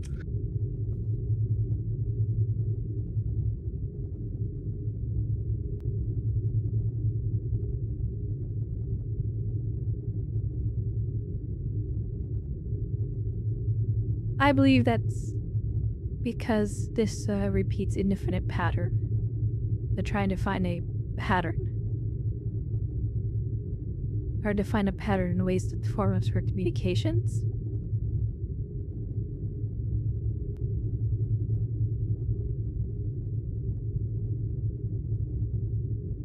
Commander, I think we'll have to conduct a lot more analysis on this. This just, it looks like an extremely complicated way to communicate. If we have some time, I could join with engineering and maybe we could take a look. Let's just try to get some basic communication going.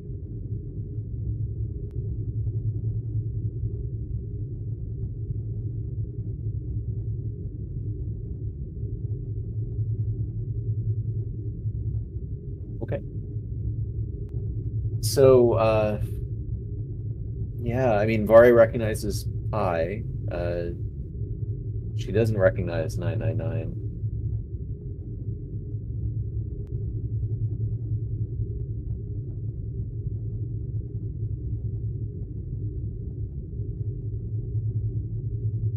I mean, it's the multiplication of 3 3s, I guess.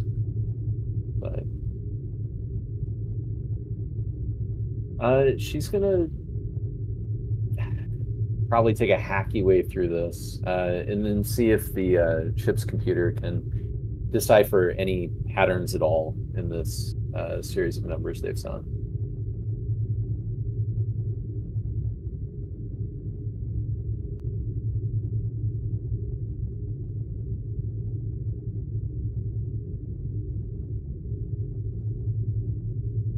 Yeah, so what are you trying to do?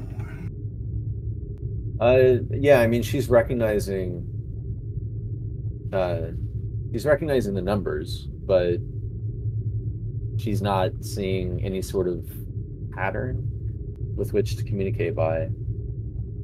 She's gonna try to see if she can get any hints from like a analysis by the ship's computer. Okay, give me an insight or reason with science. Let's call this a diff 2.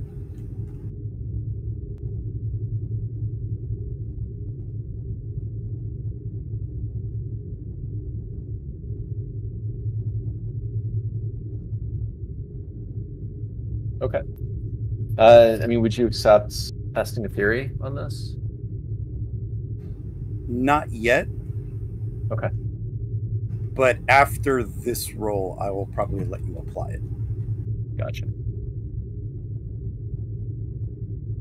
Okay. Well, yeah. Bold science this time.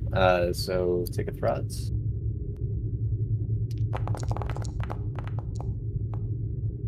And yeah, she'll re-roll that.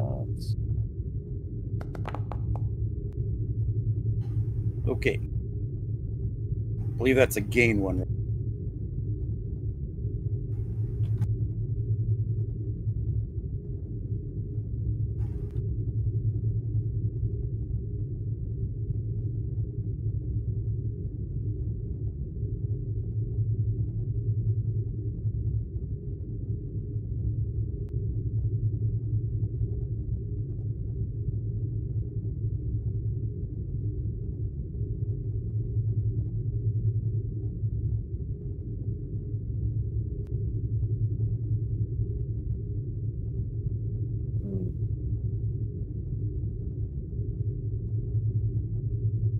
Okay, nice. Does she get anything for Euler's number?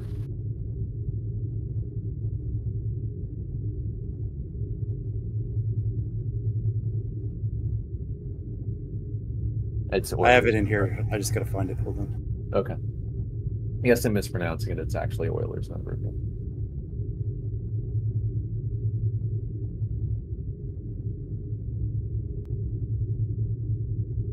That was the which number was that? 2.718.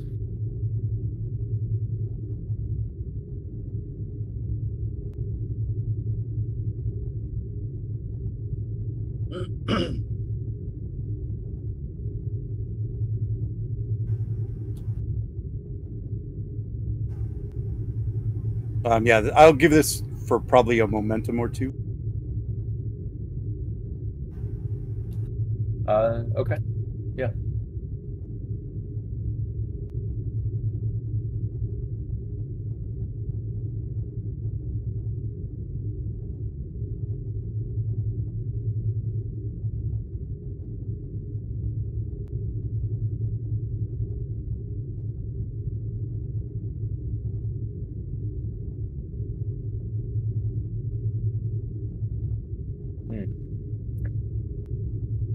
Commander, the ship's suggesting for the golden ratio, translation potential of peace. Apparently, the golden ratio in Earth's past has denoted harmony and balance. So the ship recommends maybe a translation of peace. For Euler's number, maybe scientific pursuits, seeking of knowledge. That's what we have. Looks like it may begin, the sequence may begin with a prime number for the beginning of the message and then ends with a prime for the end of the statement. So you're saying they're explorers, and they come in peace.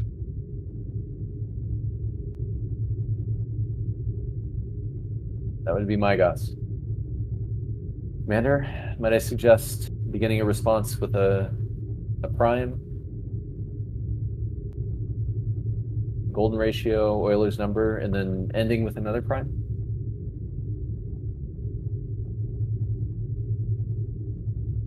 Agreed. All right, we'll transmit that.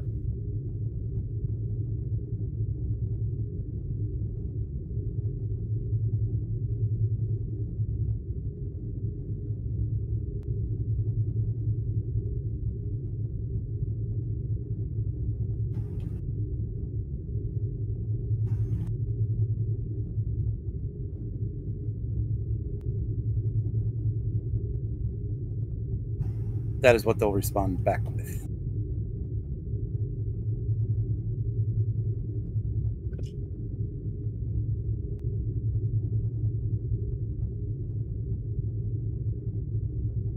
Commander, they responded with the Fibonacci sequence leading up to 13, the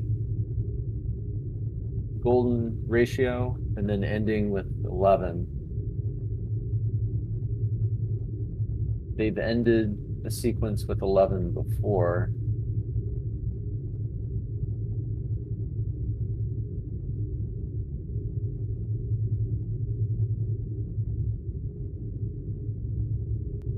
that a punctuation mark? Or what? Could be. It's not present on every message, but it's present on a few.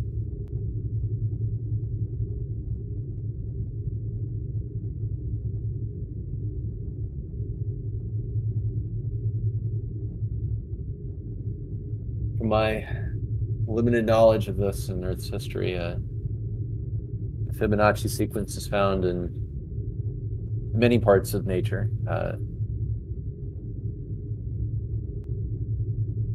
Growth patterns, fractals, the growth of seashells. It's a spiraling pattern, Commander. Maybe used to denote nature.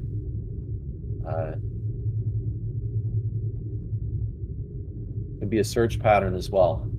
Spiraling is used in search patterns.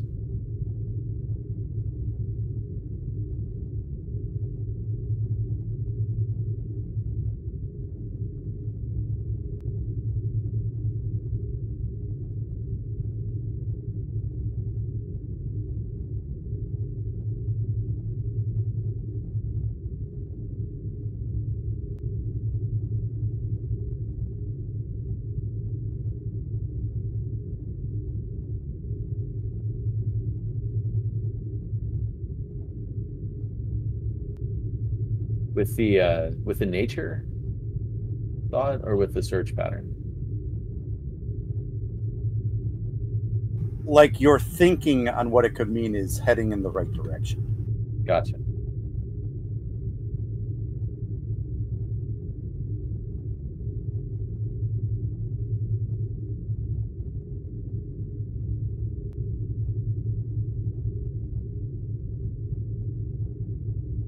Commander, they could also just be massive fans of progressive metal band Tool from the 20th century.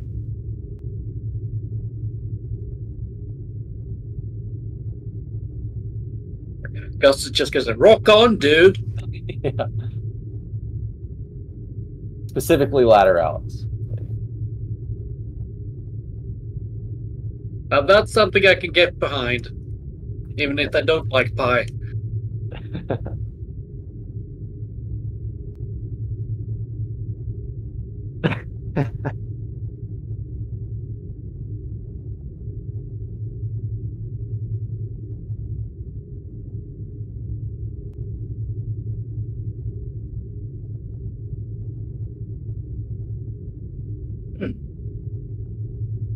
So, Commander,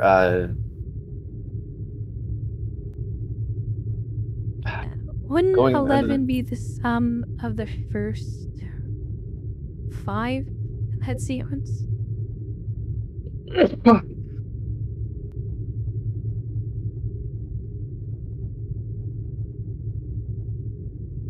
first 5 numbers, 2, 4, Yes. 9. No, that would be 12, Commander. The second one, the 1, 1, 2, 3, 5. Correct. 1 plus 1 is 2. 2 plus 2 is 4. 4 plus 3 is 7. And then 7 plus 5 is 12, Commander.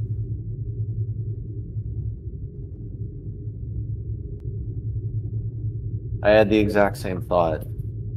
I also had the thought that they might be leaving out one of the numbers between 5 and 13. But the next sequence in the Fibonacci chain is 3, 5, 8, 13.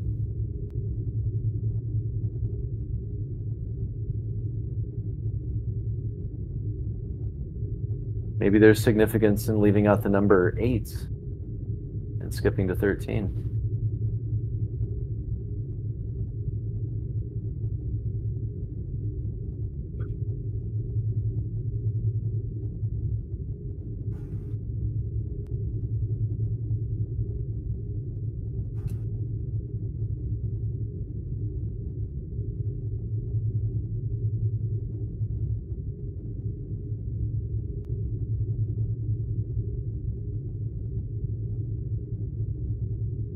Perhaps if we send them another message, see what they respond, and we have more to work from. We need more sample analysis. Good point. Is there another equation? Something, some other important math problem that you can send? See how they respond?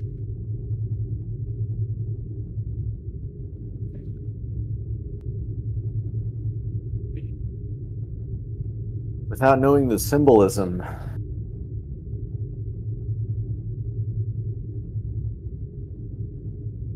well, we would have to choose a very benign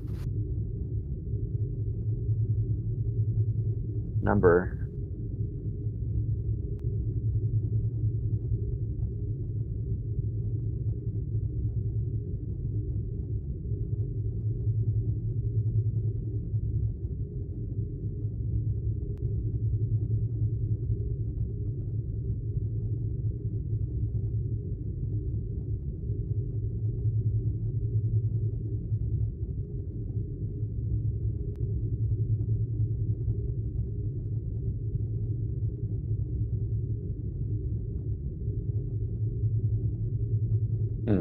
Let's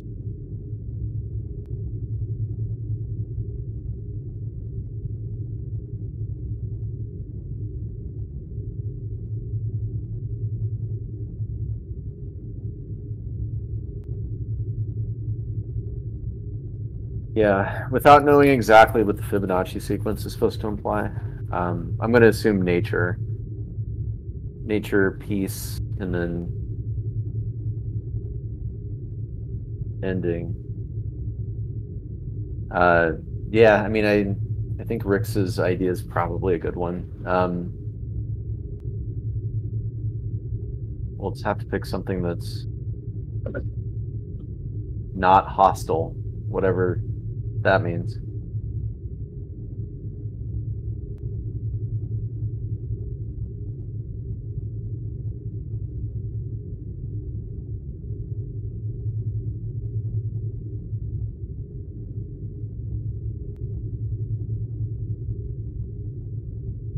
Commander, might I suggest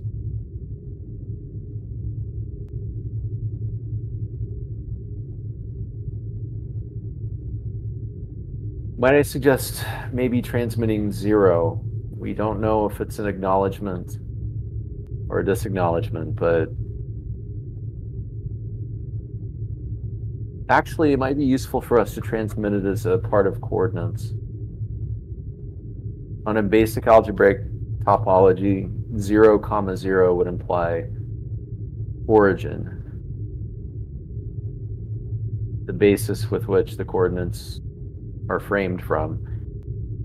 Maybe if we transmit that, we could be asking for their origin, for where they come from.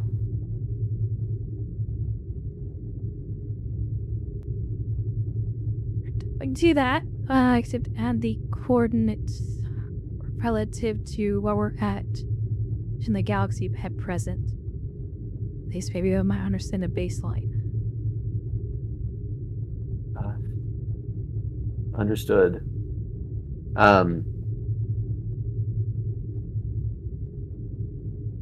Yeah, so Vari will...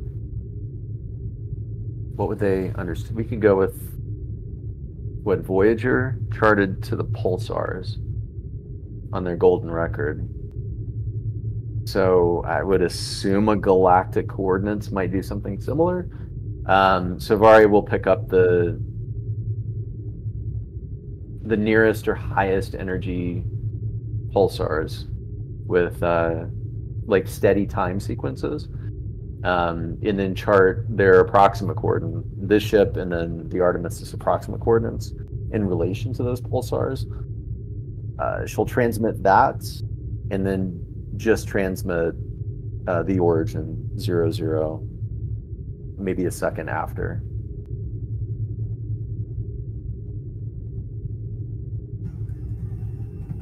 All right, so you are correct in what their acknowledgement is. One is acknowledged. They send you a 1, meaning that they understand, and then they will send you coordinates back.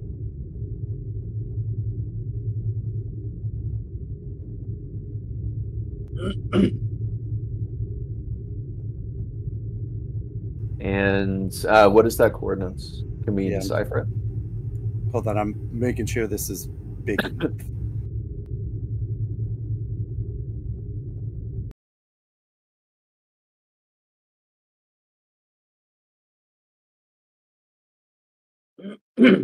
So you guys are down here. Their coordinates would be up somewhere around here. Maybe a bit further away, but off in that direction.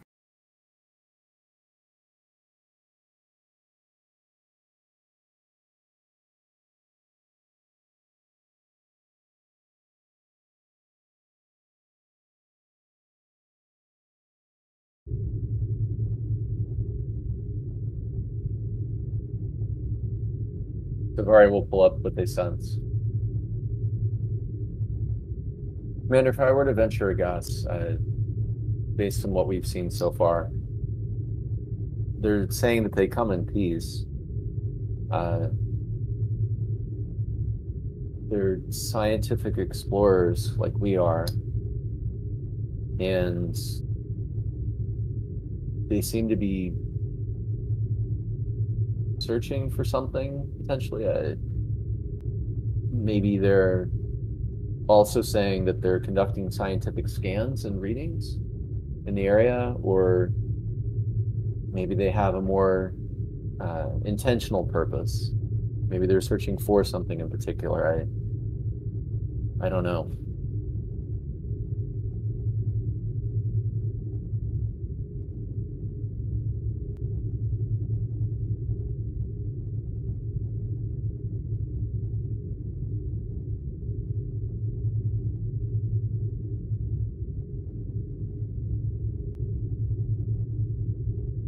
It appears they understood the coordinates that I sent, though, meaning that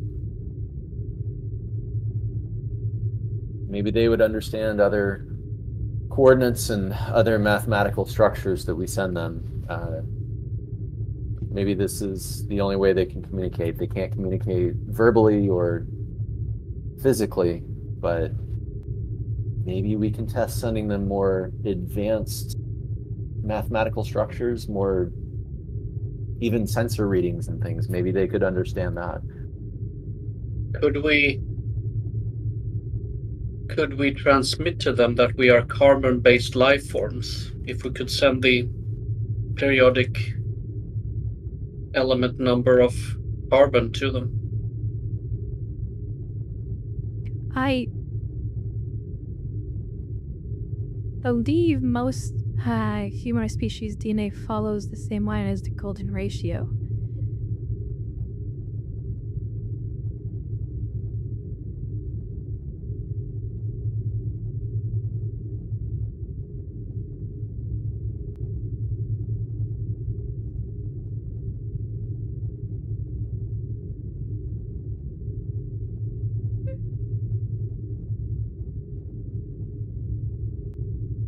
But yes, we could try also with the basic elements.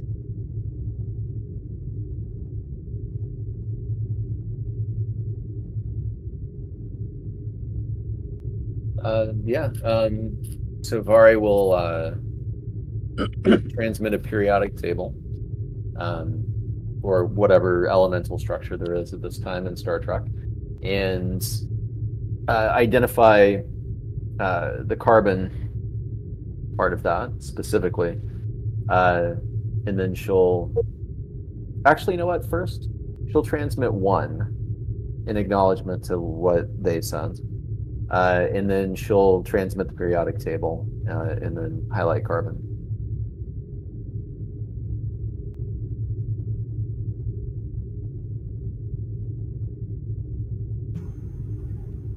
How are you sending the periodic table? I mean, if I wanted to get really nerdy, the periodic table, again, based in modern times, is based on the number of electrons, like present. So she'll start off very basic. She'll transmit the algebra for a proton and an electron, which would be hydrogen, and then helium. My God, I'm going back to high school here. Helium, I believe, would be a proton and then 2 electrons, filling up its orbital. We'll start off with the first, start off with the second, and then build up using that method to carbon. And then she'll stop for a sec. And then she'll rush transmit the other elements. And then pause.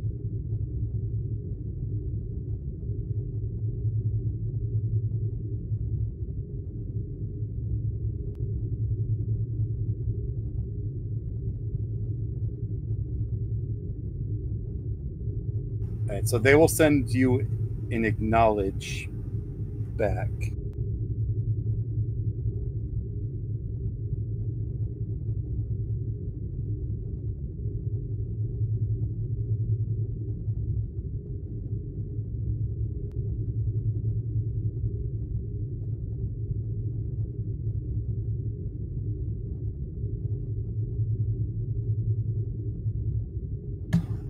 They will do something similar, except they will stop at silicone like you did. Mm-hmm. And then they will fill out the rest of the table and add a few more elements that are not on yours. Mm-hmm. All right, we'll pull that up. Well, Commander, discovering a few more elements is not a bad way to start your command.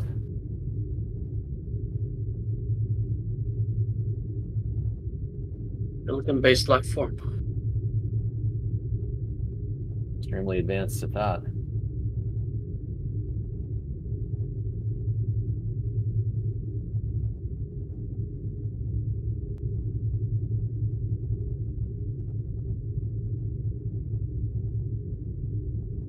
Well, Commander, I think we have our answer. Peaceful explorers. Seems like they're on a scientific mission.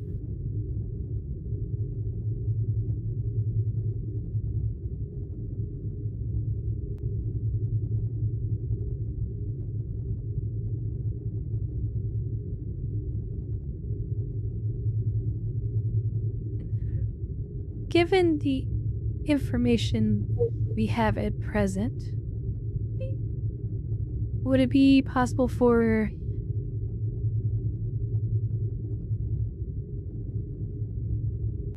to develop an algorithm to speed up the communication process?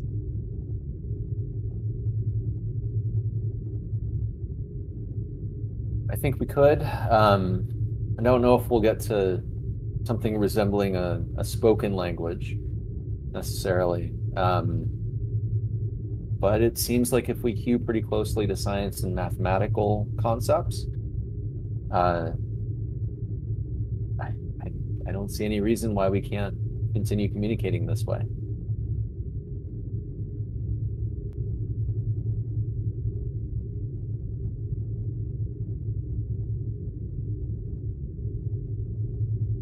Commander, if they're on the same mission that we are, mission of discovery, should we invite them along?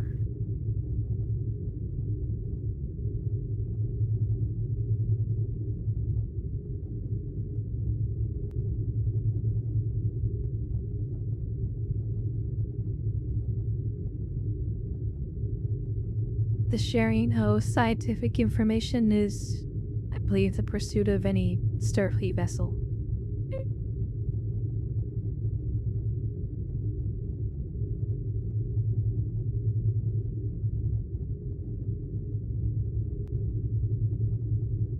All right. right. With your permission, I would like to transmit. Excuse me, to transmit the coordinates of the system that we're heading to. And Gus, I presume you could make us easy to follow? You mean not leave them in my trailblaze? Oh, I could try. But looking at that ship, she can go pretty fast too. Well, I'm just thinking we want to make sure that they know that, well, we want them to follow us. And why not make a race of it? But sure, if you want to go the slow pace, I can be slow sometimes, just not too slow, you know. Let's first see if they are wanting to fall or willing to join us on.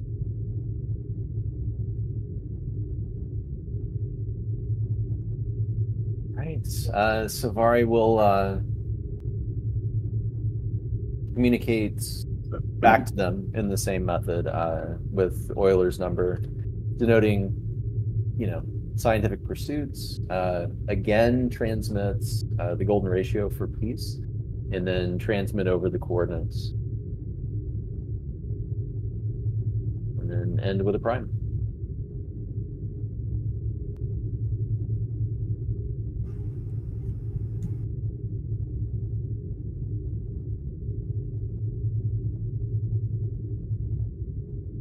They acknowledge receipt. What else were you sending?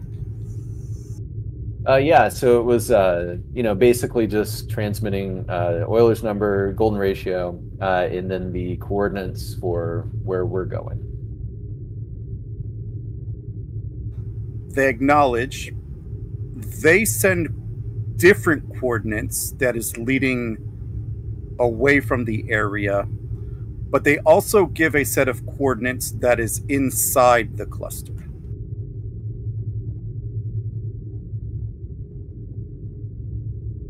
It would be the same cluster that we're going to, correct? Yes, but this one is a specific system inside the cluster. And around that, it also has the numbers for knowledge in there. Okay. And then you said they gave another set of coordinates in addition to this? Yeah, but those ones are leading away from. So you get the distinct feeling that they're heading on a different path, but they left you coordinates inside there. Ah, gotcha. Okay. All right, we'll pull that up on the view screen. The coordinates they're heading to, do we have knowledge of this place?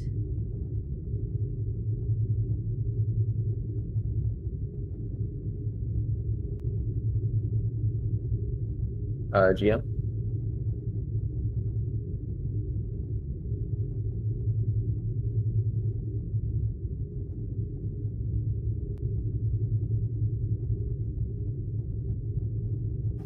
Yes, actually.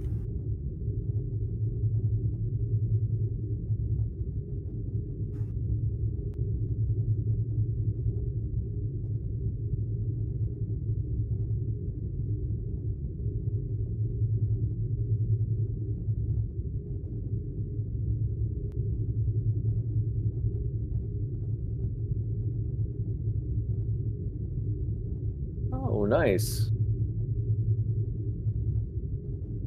Commander, this is actually a location that we've previously visited.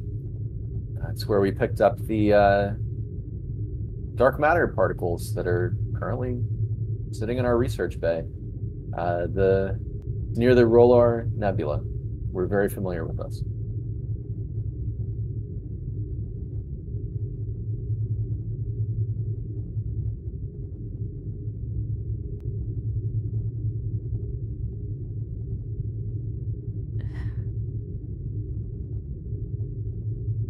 Hi, if you can reply with them, with some of the appropriate knowledge, And if it says maybe that it can be hazardous?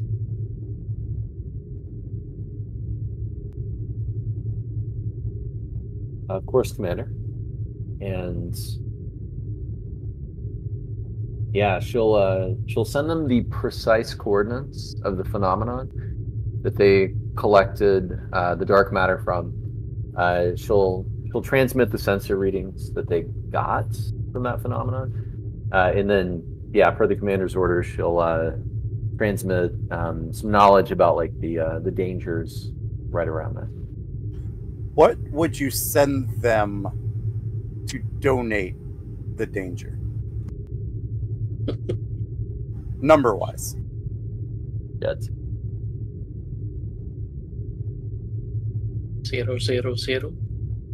yeah.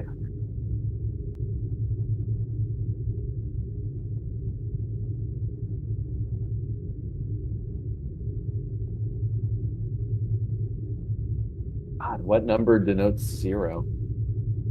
Or not denotes 0, denotes danger. Yeah. They use 0 as unacknowledgement and 1 as acknowledgement. Well, a lot of them could also mean threat, I feel. You send enough zeros. That is true.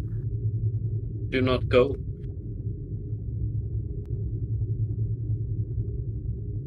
Yeah, I mean, we can go negative numbers. We Yeah, could go but maybe imaginary. How the about we- Fibonacci sequence in reverse with minus. I don't know. Yeah. How about we try to get some more better ways of communicating with them? Maybe have the computer help come up with an algorithm to use some more music and with the ship's lights, or another form of faster communication to get messaging across.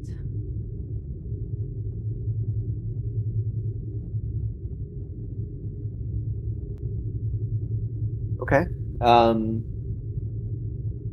Okay. GM, Savari would like to involve the computer again.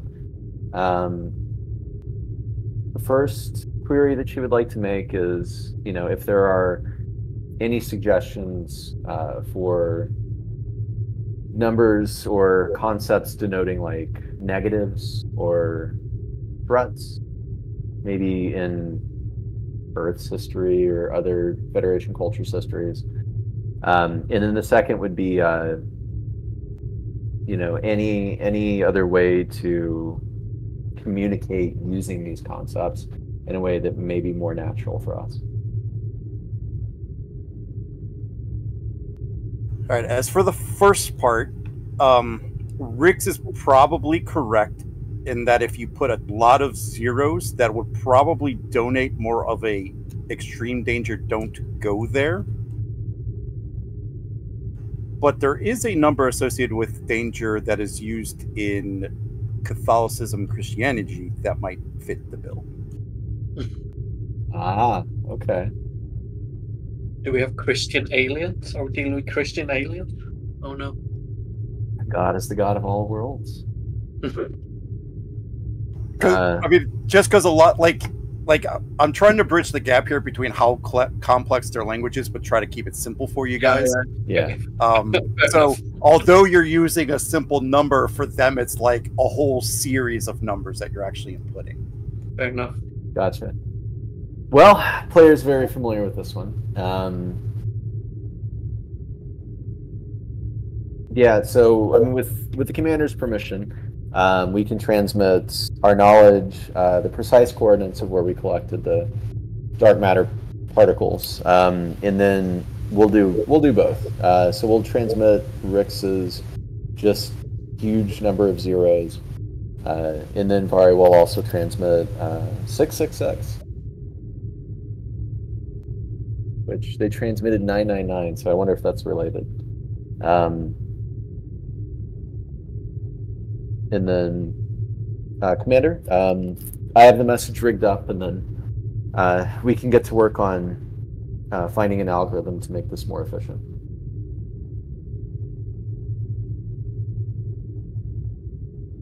And as for part 2, it's pretty much whatever you guys can think of. Because the way I would see you doing that is you donating what in a light sequence or in a musical rhythm, something that donates what they've already given you, and then they could pretty much figure it out from there.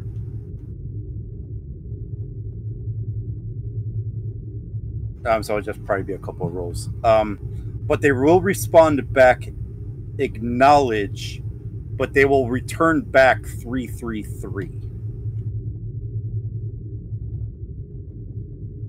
So they'll send a 1, 000 666 0333 11.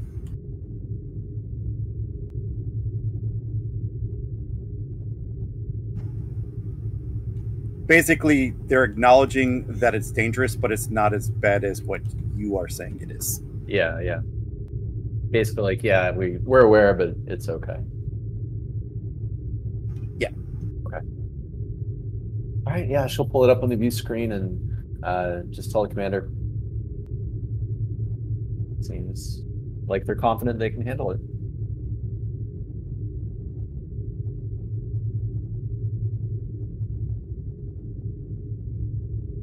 Understood. Let's work on that algorithm, so hopefully we can exchange information easier.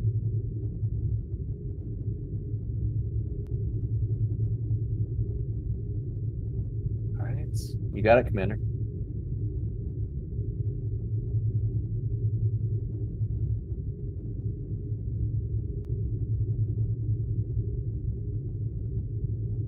And before Vari starts on the algorithm, she'll transmit the coordinates that they sent over to Gus's station.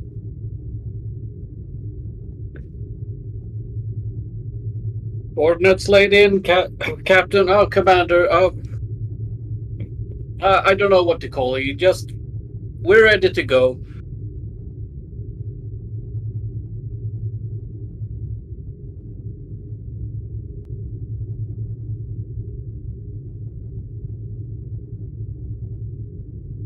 Well, I was hoping we get a baseline of some more communication with them before we depart.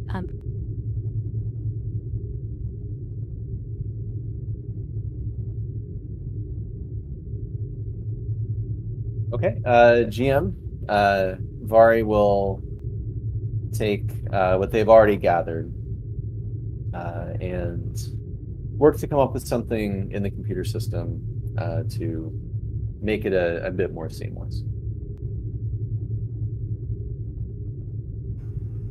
So what are you coming up with? I don't know. I think it's pretty straightforward. But yeah, we can... I mean, I don't think we need lights or music because it seems like we're transmitting on this frequency electronically.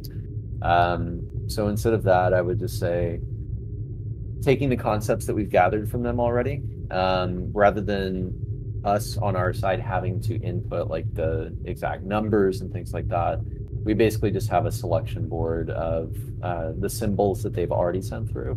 So danger being one of them, and then peace, exploration, that sort of stuff. That way we don't have to send the raw numbers, we can just key the concepts in.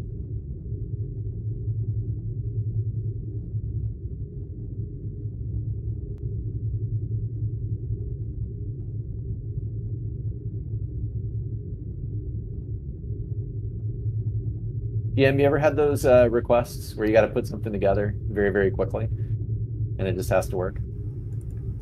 Yeah. So what exactly are you trying to send them? Like, that's what I'm not understanding.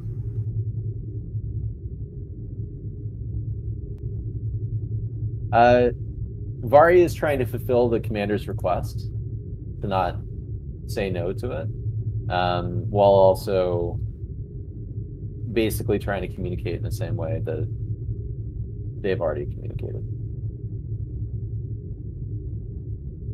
She's trying to come up with like a message board, basically, to communicate.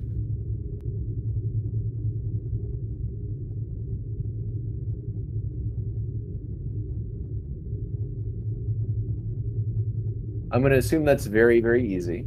And she'll turn to the commander and just say, Commander, we've got an easier to use interface rigged up.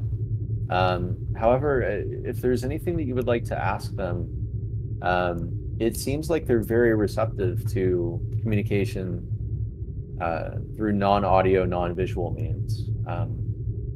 We can ask them anything you want to.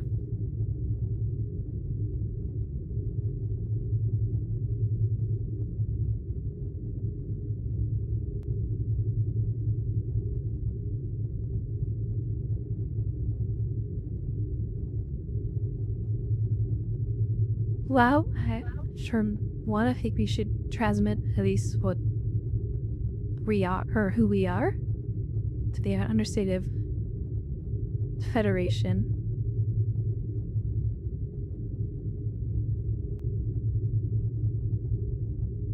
Okay. Yeah, so without giving away the precise coordinates of like the Federation member worlds and things like that, she will transmits the coordinates for the vague area of space that the Federation occupied. And then she'll transmit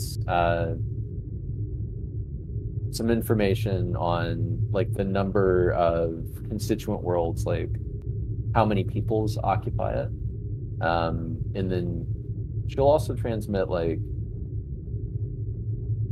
I would say, the current star map of both the current galaxy as well as like the surrounding galaxies, like whatever the greatest extent of the Federation's knowledge is at this time.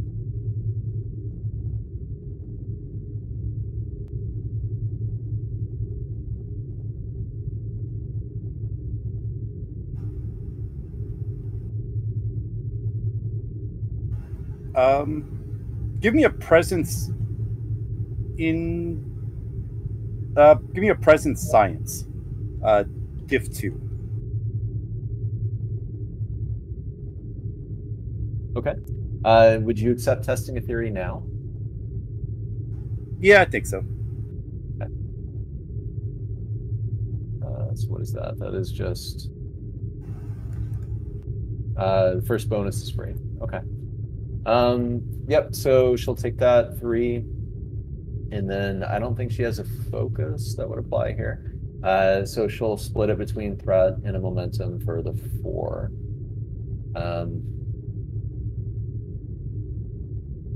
She has bold science.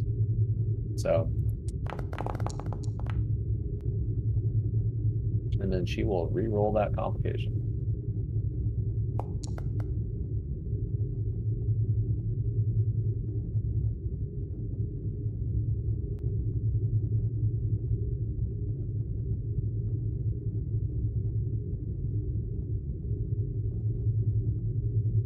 Right, gain 1.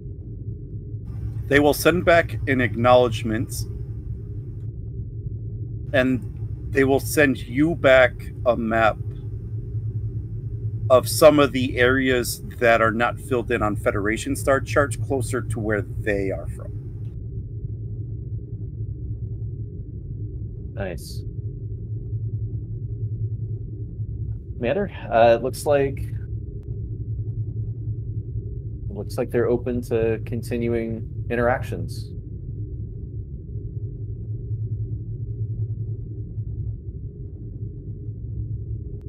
Not your typical first contact, but I might say a successful one.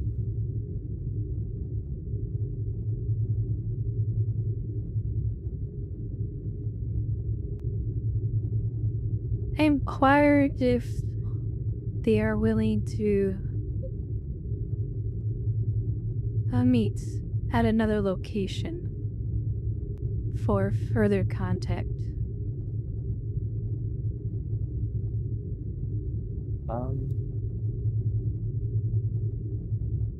She'll bring up a Galactus coordinates chart.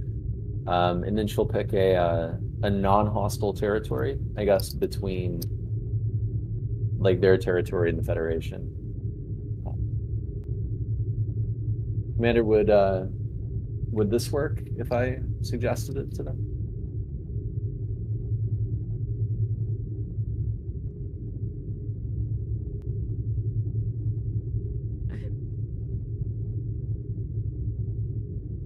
It could either be in Federation space or their space.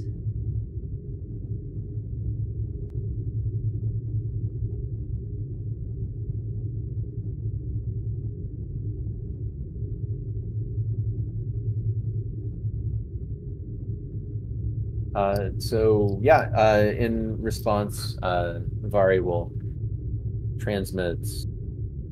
She'll acknowledge their transmission. She'll send first the rough coordinates of the Federation, then the rough coordinates that they just gave for their territory. And then she'll identify one star system in the Federation, another star system in the area that they gave. And then she'll transmit the coordinates for both. Kind of like a, hey, we acknowledge where you are. This is where both of us are. And then, you know, we can either meet at your house or meet at my house.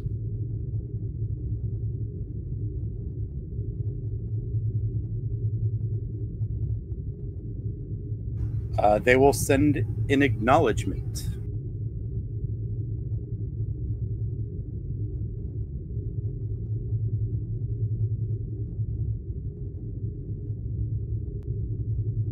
Okay, Commander. They've acknowledged our message, and if I were to venture a guess, I would think that they will think about it and get back to us.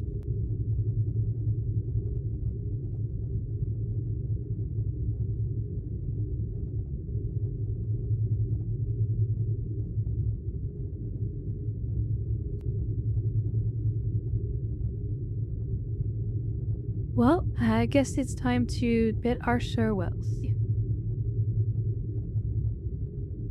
Vari, send the appropriate message of goodwill and safe travels.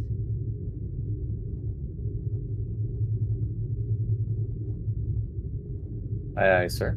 And Vari will transmit the symbol using her new board for peace and exploration.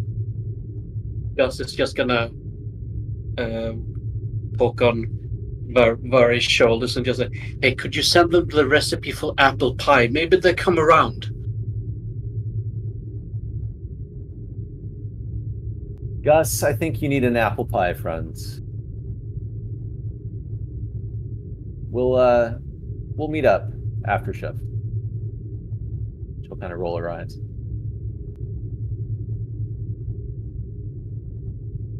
They will acknowledge and send the same reply back.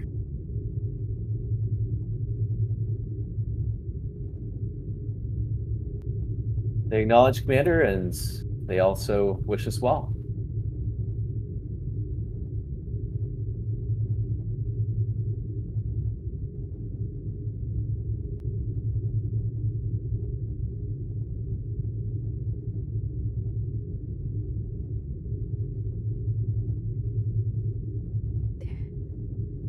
Helm, resume our course.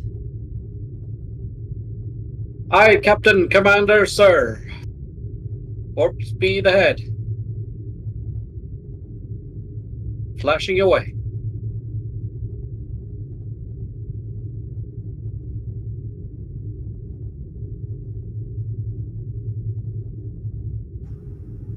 Right, I think we'll call that the end of Numerical.